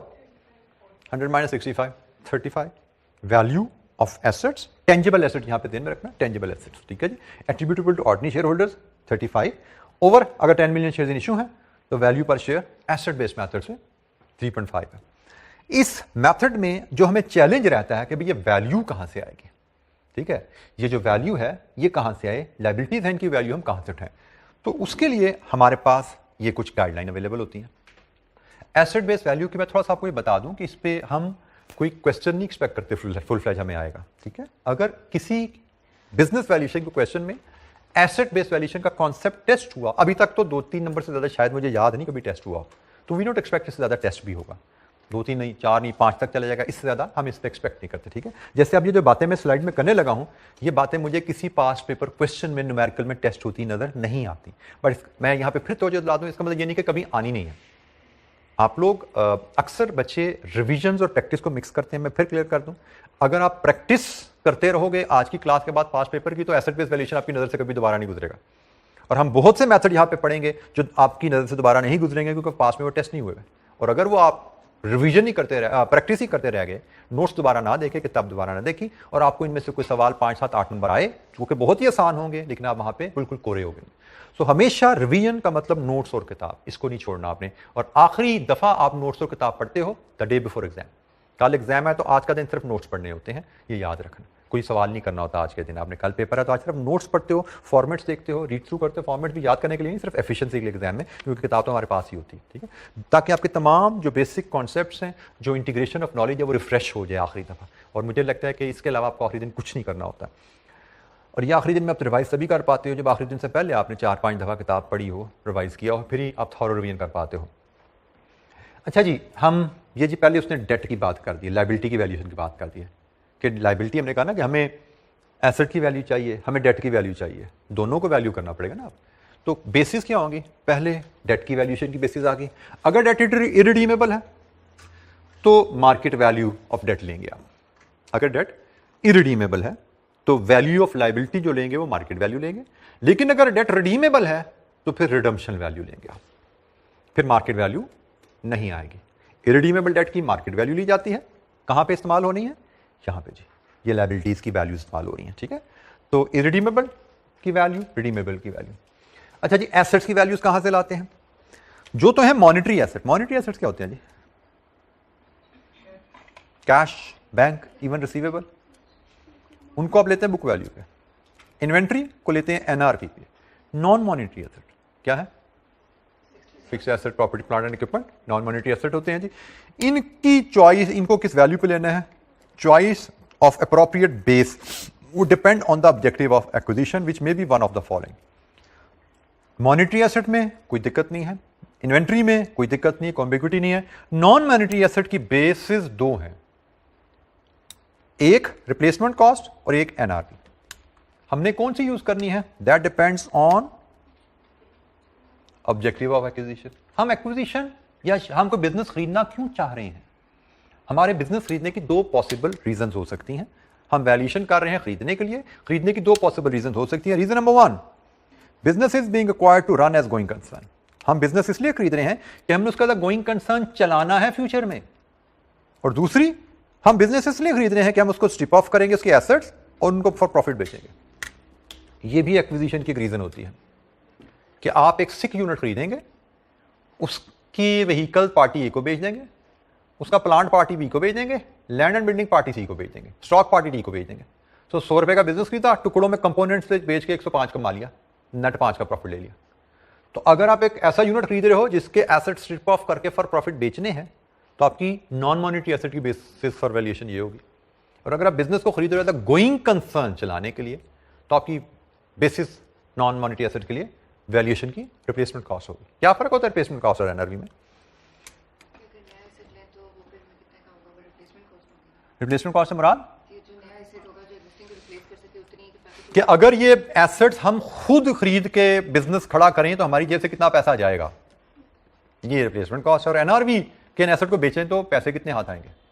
तो जब आपने बेचना है तो एनआरवी बेसिस पे करो, और जब आपने बिजनेस चलाना है तो फिर ये देखो मैं खुद बनाऊंगा बिजनेस तो कितने का बनता है और ये बना बनाया मुझे मिल रहा है, तो how much I should be willing to pay. Sir इसलिए ये फैक्टर हम कंसीडर करेंगे कि जो एसेट अभी है वो इतने साल यूज हो गया है, तो अगर हम 2 साल यूज्ड एसेट खरीदेंगे तो वो कितने का होगा? जी बिल्कुल, रिप्लेसमेंट कॉस्ट में इस चीज को बिल्कुल ध्यान में रखा जाता है कि इस कंडीशन में अगर हम खुद ये प्लांट या बिल्डिंग ये बनाने की कोशिश करें तो डेप्रिसिएशन को उसको बिल्कुल कंसीडर किया जाता है इसमें। अच्छा जी, however book value of non-monetary asset will be used if neither of the replacement cost or NRV nor NRV is available। अगर अक्सर सवालों में हमें ये दिए नहीं जाते हैं, छोटी मोटी इलस्ट्रेशन सामने आएंगी ना, हमें ये डाटा दिया नहीं जाता। अगर दिया जाए तो हमें पता होना चाहिए किस बेसिस पे कौन सी वैल्यू सेलेक्ट करेंगे। अगर हमें ये वैल्यूज गिवन ही नहीं है तो हमें पता होना चाहिए कि फिर हम बुक वैल्यू को नॉर्मली यूज करते हैं। अच्छा, ये बड़ा बेसिक सा मेथड है, इसमें कोई हमने बहुत ज़्यादा सवाल लंबे चौड़े करने नहीं है, लेकिन ये इसकी प्रॉब्लम ज़रा सुन लीजिए, काफ़ी ज़्यादा प्रॉब्लम है इसमें। सबसे अहम मसला बखा सारी है, मैं वैसे it does not consider future prospects of the company. आप जब कोई बिजनेस खरीदते हो ना, तो बिजनेस को एज ग्रुप ऑफ एसेट नहीं आप बाय कर रहे होते, बिजनेस को आप देखते हो एज प्रॉफिट जनरेटिंग यूनिट। ठीक है, वो आपका प्रॉफिट जनरेटिंग यूनिट है जिसको आप बाय कर रहे हो, जो आप फ्यूचर में उससे प्रॉफिट कमा सकते हो, उनको देख के बिजनेस बाय करते हो। तो ये एसेट उस चीज को टोटली इग्नोर कर रहा है, फ्यूचर प्रॉस्पेक्ट्स की बात ही नहीं करता। ये तो कहता है जी बिल्डिंग, मशीनरी, जमीन, इसकी वैल्यू लगा लो और इसके हिसाब से बिजनेस को देखो। जबकि business is not simply group of assets, business is profit generating unit. इसमें बहुत सी चीजें आती हैं जिनमें सबसे अहम चीज इंटेंजिबल एसेट्स है। एस्टैब्लिश्ड बिजनेसेस में इंटेंजिबल एसेट्स की value at time tangible assets से टाइम्स में ज्यादा होती है। मुझे अब एग्जैक्ट फिगर मैं भूल गया हूं, लेकिन आज से कोई 10-12 साल पहले एक समय मैगजीन में पढ़ी थी, कोका कोला के ब्रांड की वैल्यू उस जमाने में कुछ 4-5 बिलियन डॉलर्स थी, सिर्फ नाम लोगों की वैल्यू, वो इंटेंजिबल है। ठीक है, वो 4-5 बिलियन डॉलर्स थी, आज से 15 साल पहले बात है, 14 साल पुरानी बात है, मैंने कहीं पढ़ी थी ये बात। तो एस्टैब्लिश्ड बिजनेसेस में इंटेंजिबल एसेट्स की वैल्यू टेंजिबल एसेट से ज्यादा होती है, और एसेट बेस्ड वैल्यूएशन उस चीज को टोटली इग्नोर कर रहा है। हमारे स्कोप में नहीं है, लेकिन इंटेंजिबल एसेट्स को भी वैल्यू करने के लिए टूल अवेलेबल होते हैं। बीएफडी में हमारे स्कोप में नहीं डाला गया उनको, but valuing intangible is compensation for this drawback कि एसेट बेस्ड वैल्यू से आप टेंजिबल एसेट की वैल्यू लाओ और स्पेशल टूल इस्तेमाल करके इंटेंजिबल्स को वैल्यू करो, एड अप कर दो, तो कम से कम ये मसला आपका हल हो जाता है। इंटेंजिबल्स की वैल्यूएशन में ये दोनों चीजें आपकी कवर हो जाती हैं। इंटेंजिबल्स की अगर हम एग्जांपल लेना चाहें, हम इसको इस तरह देखते हैं कि आपने सीमेंट की फैक्ट्री लगानी है एंड यू हैव 2 ऑप्शन। एक, अपना नया प्लांट खड़ा करो, बिल्डिंग लैंड लो, बिल्डिंग बनाओ, नई मशीनरी इंपोर्ट करो, लेटेस्ट लगाओ। और दूसरी ऑप्शन है एक चलता हुआ प्लांट से, कोहिनूर सीमेंट है, उसको बाय कर ले। तो एसेट वैल्यू के हिसाब से कौन से प्लांट की वैल्यू ज्यादा है, नए की या कोहिनूर की? एसेट वैल्यू के लिहाज से नए की ज्यादा है, लेकिन बिजनेस वैल्यू के कॉन्सेप्ट के लिहाज से देखें तो कोहिनूर की ज्यादा है। तो क्या ऐसी चीज है कोहिनूर के पास जिसकी वजह से आप समझते हो उसकी वैल्यू ज्यादा है? तो ये इसमें सारी वो बातें आ जाएगी जिसको हम इंटेंजिबल्स कह रहे हैं। बोलो जरा क्या क्या चीजें हैं वो? गुडविल तक बड़ी जेनेरिक टर्म है ना, थोड़ा सा उसको जरा ड्रिल डाउन करो। मतलब एक नया बिजनेस शुरू करना है और चलता हुआ बिजनेस है, तो क्या ऐसे इश्यूज हैं जो आपको एक चलते हुए बिजनेस में नहीं फेस करने? कस्टमर लॉयल्टी, स्टाफ, सबसे पहले स्टाफ हायरिंग एंड ट्रेनिंग आपको नहीं करनी, आपको ट्रायल प्रोडक्शन रन नहीं करना, आपको अपनी प्रोडक्ट को मार्केट में इंट्रोड्यूस नहीं करवाना, उसको मार्केट नहीं करना, कस्टमर बेस नहीं बनानी, ठीक है? वो सारी चीजें आपके पास ऑलरेडी अवेलेबल हैं, recognition in the market available है। इन्हीं सब चीजों को कलेक्टिवली शायद गुडविल कहा जाता है ना। तो गुडविल तो एक जेनेरिक टर्म है, लेकिन उसके पीछे जाएं तो ये सारे जो कंपोनेंट्स मैंने बोले हैं शायद ये उसमें कहीं वर्क कर रहे होते हैं उसको बिल्ड करने में। आपकी एक प्रॉफिट अर्निंग एबिलिटी स्टैब्लिश्ड है। एक नया बिजनेस है ना, पता नहीं कब जाके प्रॉफिट में आएगा और कितना कमाएगा। एक चलता हुआ बिजनेस आपको पता है ये कितना कमा के दे रहा है, और असल में अगर देखा जाए तो इन्वेस्टमेंट कितनी करनी है इसका ताल्लुक फ्यूचर रिटर्न से होता है। नए प्रोजेक्ट की भी इन्वेस्टमेंट रिजल्ट देखी थी ना हमने कि भाई इन्वेस्टमेंट कितनी है, फ्यूचर रिटर्न कितनी है, एनपीवी निकाल लो। मतलब आपने इन्वेस्टमेंट और रिटर्न को लिंक किया। अब एक नए प्रोजेक्ट में फ्यूचर में रिटर्न कितनी आएगी, डिफिकल्ट टू प्रोजेक्ट, कब जाके सस्टेनेबल और प्रॉफिटेबल बनेगा, difficult to estimate. And then वो एक एस्टिमेट कर भी लोगे, उसको अचीव करना अनसर्टेनिटीज रहती हैं। नया business, existing business already results दे रहा है, ठीक है, उसके रिटर्न्स एस्टैब्लिश्ड हैं। With non return investment size is your business value, कि मुझे इस बिजनेस के कितने पैसे पे करने हैं। सीमेंट का प्लांट लगाना है नया, कितने पैसे पे करने हैं, गिनोगे लगते कितने हैं, गिनोगे, अंदाजा लगाओगे, रिटर्न कितनी आएगी, फिर देखोगे भी जस्टिफाइड है या नहीं है। यहां पे रिटर्न का एस्टीमेट काफी रिलायबल तरीके से लग सकता है। पास्ट को लेके फ्यूचर प्रिडिक्ट किया जा सकता है, because you have some basis. उधर तो नए पे तो जीरो पे हो ना, जीरो से 100 पे जाना टारगेट है आपका, यहां पे तो ऑलरेडी 70-80 पे खड़े हो, 70-80 से 100 पे जाना शायद बेहतर करना। तो चीजें आपकी डिफरेंट होती हैं। तो हम यहां पे अगर बात करें तो प्रॉब्लम क्या है इसके साथ, फ्यूचर प्रोस्पेक्ट देखे नहीं गए, इंटेंजिबल को कंसिडर नहीं किया गया, ऑल्दो इसका सोल्यूशन है लेकिन वो हमारे स्कोप में नहीं है, दोनों को हम छोड़ देते हैं, हमारे लिए प्रॉब्लम है। Can not be use in service based industry, क्योंकि सर्विस बेस्ड इंडस्ट्री में तो एसेट होते ही नहीं है, उसमें तो होता ही सारा इंटेंजिबल्स है, ट्रेंड ह्यूमन रिसोर्स होगा मेनली शायद। Replacement cost is difficult to estimate, ये भी बात का चैलेंज आता है कि आपको एसेट्स और लायबिलिटीज की वैल्यूएशन की बेसिस कहने को तो मैं पिछली स्लाइड में बड़ी आसानी से कह दिया, ये ले लो, ये ले लो, ये ले लो, बट वो कहां से ले लो बात का एस्टिमेट करने में दिक्कत हो जाती है। एडवांटेजेस क्या है इसका, मेन वाहिद एडवांटेज ये है जी कि मैंने कहा था रेंज ऑफ वैल्यू स्टैब्लिश होती है। तो एसेट बेस्ड वैल्यू बायर और सेलर दोनों को मिनिमम वैल्यू बता देता है कि सेलर, बायर जब ये एसेट बेस्ड वैल्यू कैलकुलेट करता है ना, उसको पता लग गया भाई सेलर ने इससे कम नहीं बेचना, ठीक है, this is the minimum value, this is the floor value, कि सेलर इससे कम नहीं बेचेगा अपना बिजनेस, क्योंकि भाई ये तो टुकड़े टुकड़े करके भी जितने पैसे मिल जाते हैं उसको, वैसा 1 यूनिट हाथ में देगा मेरे, इससे कम तो नहीं पैसे लेगा। तो this is the only use, range of values में ये काम आता है, और काम आता है मिनिमम वैल्यू डिटरमिन करने में रेंज में से। अच्छा, it is only method use in case of liquidation, जब कंपनी लिक्विडेशन में जा रही है तो इंटेंजिबल तो होते ही नहीं वहां पे भाई, लिक्विडेट जो कंपनी हो रही है वो तो लॉसेज में डूब रही कंपनी, डूबती कंपनी में कौन से इंटेंजिबल एसेट, तो वहां पे तो होते सिर्फ टेंजिबल एसेट्स हैं, वहां पे yes this is the only method which should be used, ठीक है। और ये यूजफुल मेथड है रियल स्टेट बिजनेसेस के लिए भी, क्योंकि रियल स्टेट बिजनेसेस में भी bulk of the business value lies in tangible assets. Business जो रियल स्टेट बिजनेसेस होते हैं उनमें इनटेंजिबल एग्जिस्ट करेंगे शायद, लेकिन उनका प्रोपोर्शन जरा कम होगा। जैसे मैंने कहा, जैसे मैं अभी कोक की मिसाल दी थी, तो बिलियंस ऑफ डॉलर इंटेंजिबल में पड़े हुए हैं, बिलियंस ऑफ डॉलर हो सकता है मे बी 50-60%, 70% वैल्यू इंटेंजिबल में पड़ी है वहां पे, लेकिन रियल स्टेट में इंटेंजिबल में नेग्लिजिबल वैल्यू होती है, bulk of the value is in tangible asset real estate businesses में। तो ये जनाब थोड़ी सी इसकी कहानी थी, और इससे रिलेटेड बड़ी एक बेसिक सी इलस्ट्रेशन है हमारे पास, उसको हम गो थ्रू भी कर लेते हैं, इलस्ट्रेशन 1, ताकि एसेट बेस का हमारा चैप्टर क्लोज हो जाए। सिंपल सी इलस्ट्रेशन है, पेज 306 पे हमारे सामने आ रही है। लेकिन इस तरह होता है कि डीएच स्पेशली जब भी अपना नया फेज इंट्रोड्यूस कराता है तो उसकी फाइल्स बहुत जल्दी ही सेल आउट हो जाती है। क्या यहाँ पे ब्रांड नेम नहीं आएगा, क्योंकि डीएच के नाम पे प्रॉपर्टी ज़्यादा बेटा मैंने कहा कि प्रपोर्शन डीएचए की प्राइसेस भी आप देख लो क्या होती हैं as compare to any other society, ठीक है। और फिर मैंने क्या कहा कि मैंने ये नहीं कहा कि रियल एस्टेट में इंटेंजिबल नहीं होते, इंटेंजिबल की वैल्यू का proportion in relation to tangible बहुत कम होता है। जैसे एस्टैब्लिश बिजनेसेस में इंटेंजिबल की वैल्यू टेंजिबल से टाइम्स में ज़्यादा होती है, दुगने तिगने। 100 रुपये का टेंजिबल है तो 200-300 के इंटेंजिबल्स होते हैं एस्टैब्लिश बिजनेसेस में।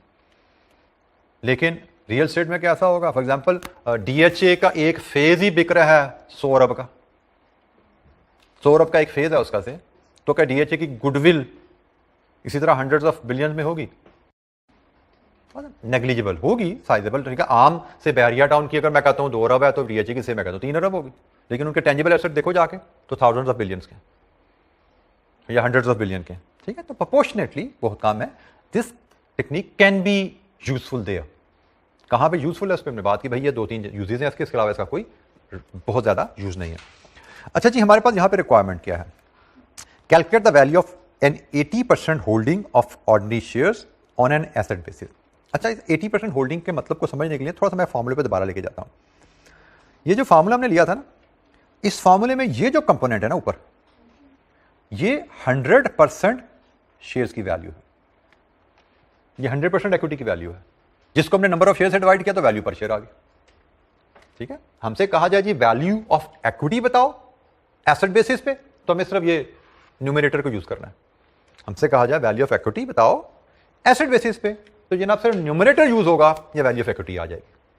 वैल्यू ऑफ इक्विटी से मुराद 100% शेयर्स की वैल्यू। हमसे कहा जाए जी वैल्यू पर शेयर बताओ, तो वैल्यू ऑफ इक्विटी को नंबर ऑफ शेयर से डिवाइड करते हैं, वैल्यू पर शेयर आ गई।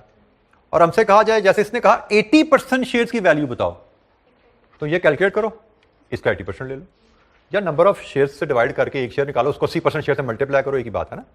तो हमारे लिए ज़्यादा आसान क्या है कि हम वैल्यू ऑफ इक्विटी लें, उसको 80% से मल्टीप्लाई कर दें, तो 80% शेयर की वैल्यू आ जाएगी। तो जनाब अब हम इस सवाल को पढ़ते हैं। 80% शेयर की वैल्यू उसने निकालने को कहा है। The following is an abridged version of balance sheet of GC company, an unquoted company, as at 30th April X6. Non-current assets carrying value 450,000, net current assets 550,000, total assets हो गए जी आपके, represented by share capital, reserves, loan notes, और ये 550 हो गया जी। You are certain that loan notes are redeemable at a premium of 2%. Current market value of freehold property exceeds book value by 30%. All assets other than property are estimated to be realizable at their book value. अच्छा जी, हमारे पास non current assets हैं, ये हमारे हो गए non monetary asset. Net current assets है, इसमें हमारे शायद मॉनिटरी एसेट यहाँ कवर हो रहे हैं। अब हमें कोई ऑब्जेक्टिव नहीं बताया गया यहाँ पे, हमें कुछ असूल तो पता है कि भाई लाइबिलिटी पे हम रिडम्पशन वैल्यू भी लेते हैं, लाइबिलिटी पे हम मार्केट वैल्यू भी लेते हैं सर्टेन केसेस में, एसेट्स में हम बुक वैल्यू भी लेते हैं, एसेट में हम रिलाइजेबल वैल्यू भी लेते हैं, एसेट में हम रिप्लेसमेंट कॉस्ट लेते हैं। There are certain principle, but एक चीज़ हमें ध्यान में रखनी है कि हमें कोशिश करनी है कि हिस्टोरिक कॉस्ट को अवॉइड करें, क्योंकि historic cost may not be appropriate. क्योंकि हमने जब मॉनिटरी एसेट की भी बुक वैल्यू ली है ना, वो किस लिए लिया है कि monetary assets are realisable at book value, हमने इस प्रिंसिपल के तहत लिया, ठीक है। तो अब हमें उसे ऑब्जेक्टिव नहीं बताया था, in the absence of any other information हमें बुक वैल्यूज को अवॉइड करते हुए जहां पे पॉसिबल है हमने डाटा यूज करना है। तो जैसे हम शुरू करते हैं non current asset, book value 450 है, लेकिन उसने यहां पे बताया कि इनकी मार्केट में वैल्यू 30,000 ज्यादा है, तो हमें जो मार्केट में वैल्यू प्रिवेल कर रही है उसको लेना चाहिए। जैसे हमें नॉन करंट एसेट लेंगे 480,000 में। नेट करंट एसेट के बारे में उसने कहा जी they are estimated to be realisable at their book value, तो ये 100 पे ही रहेंगे। इसका मतलब टोटल एसेट्स हमारे हो गए 580,000। अब लाइबिलिटीज में जो हमारे पास सिर्फ एक आइटम है, एक्सटर्नल स्टेक होल्डर सिर्फ एक है, सिर्फ उसको हमने एडजस्ट करना है, और उसके बारे में कहा गया है कि ये रिडीमेबल है और 2% प्रीमियम पे, इसका मतलब 102 पे। तो जनाब ये आपको मिली वैल्यू ऑफ इक्विटी, कितनी है जी 478। हमसे मांगा गया है 80% की होल्डिंग, तो इसका 80% ले लो, 382,400 रुपीज। ये जी हमारी वैल्यू ऑफ 80% शेयर आ गई, value of 80% share, that's it. अगर वो हमसे कहता है नंबर ऑफ वैल्यू पर शेयर बताओ, तो फिर मैं इसको डिवाइड करता किससे, ₹1 का शेयर है 2 लाख, अगर मुझे वैल्यू पर शेयर मांगता तो मैं ये निकालता। कितना है जी?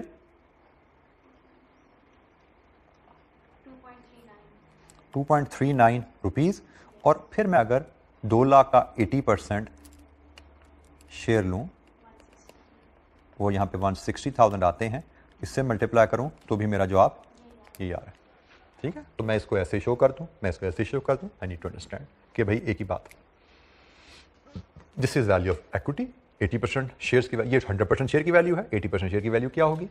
या ये 100% शेयर की वैल्यू है, divide with number of shares, share की प्राइस एक शेयर की वैल्यू आ गई, मल्टीप्लाइड विद 80% शेयर, 80% शेयर की वैल्यू आ गई। तो आप जिस टाइम मर्जी देख लें, दिस इज एफिशिएंट वे जो मैंने आपसे डिस्कस किया।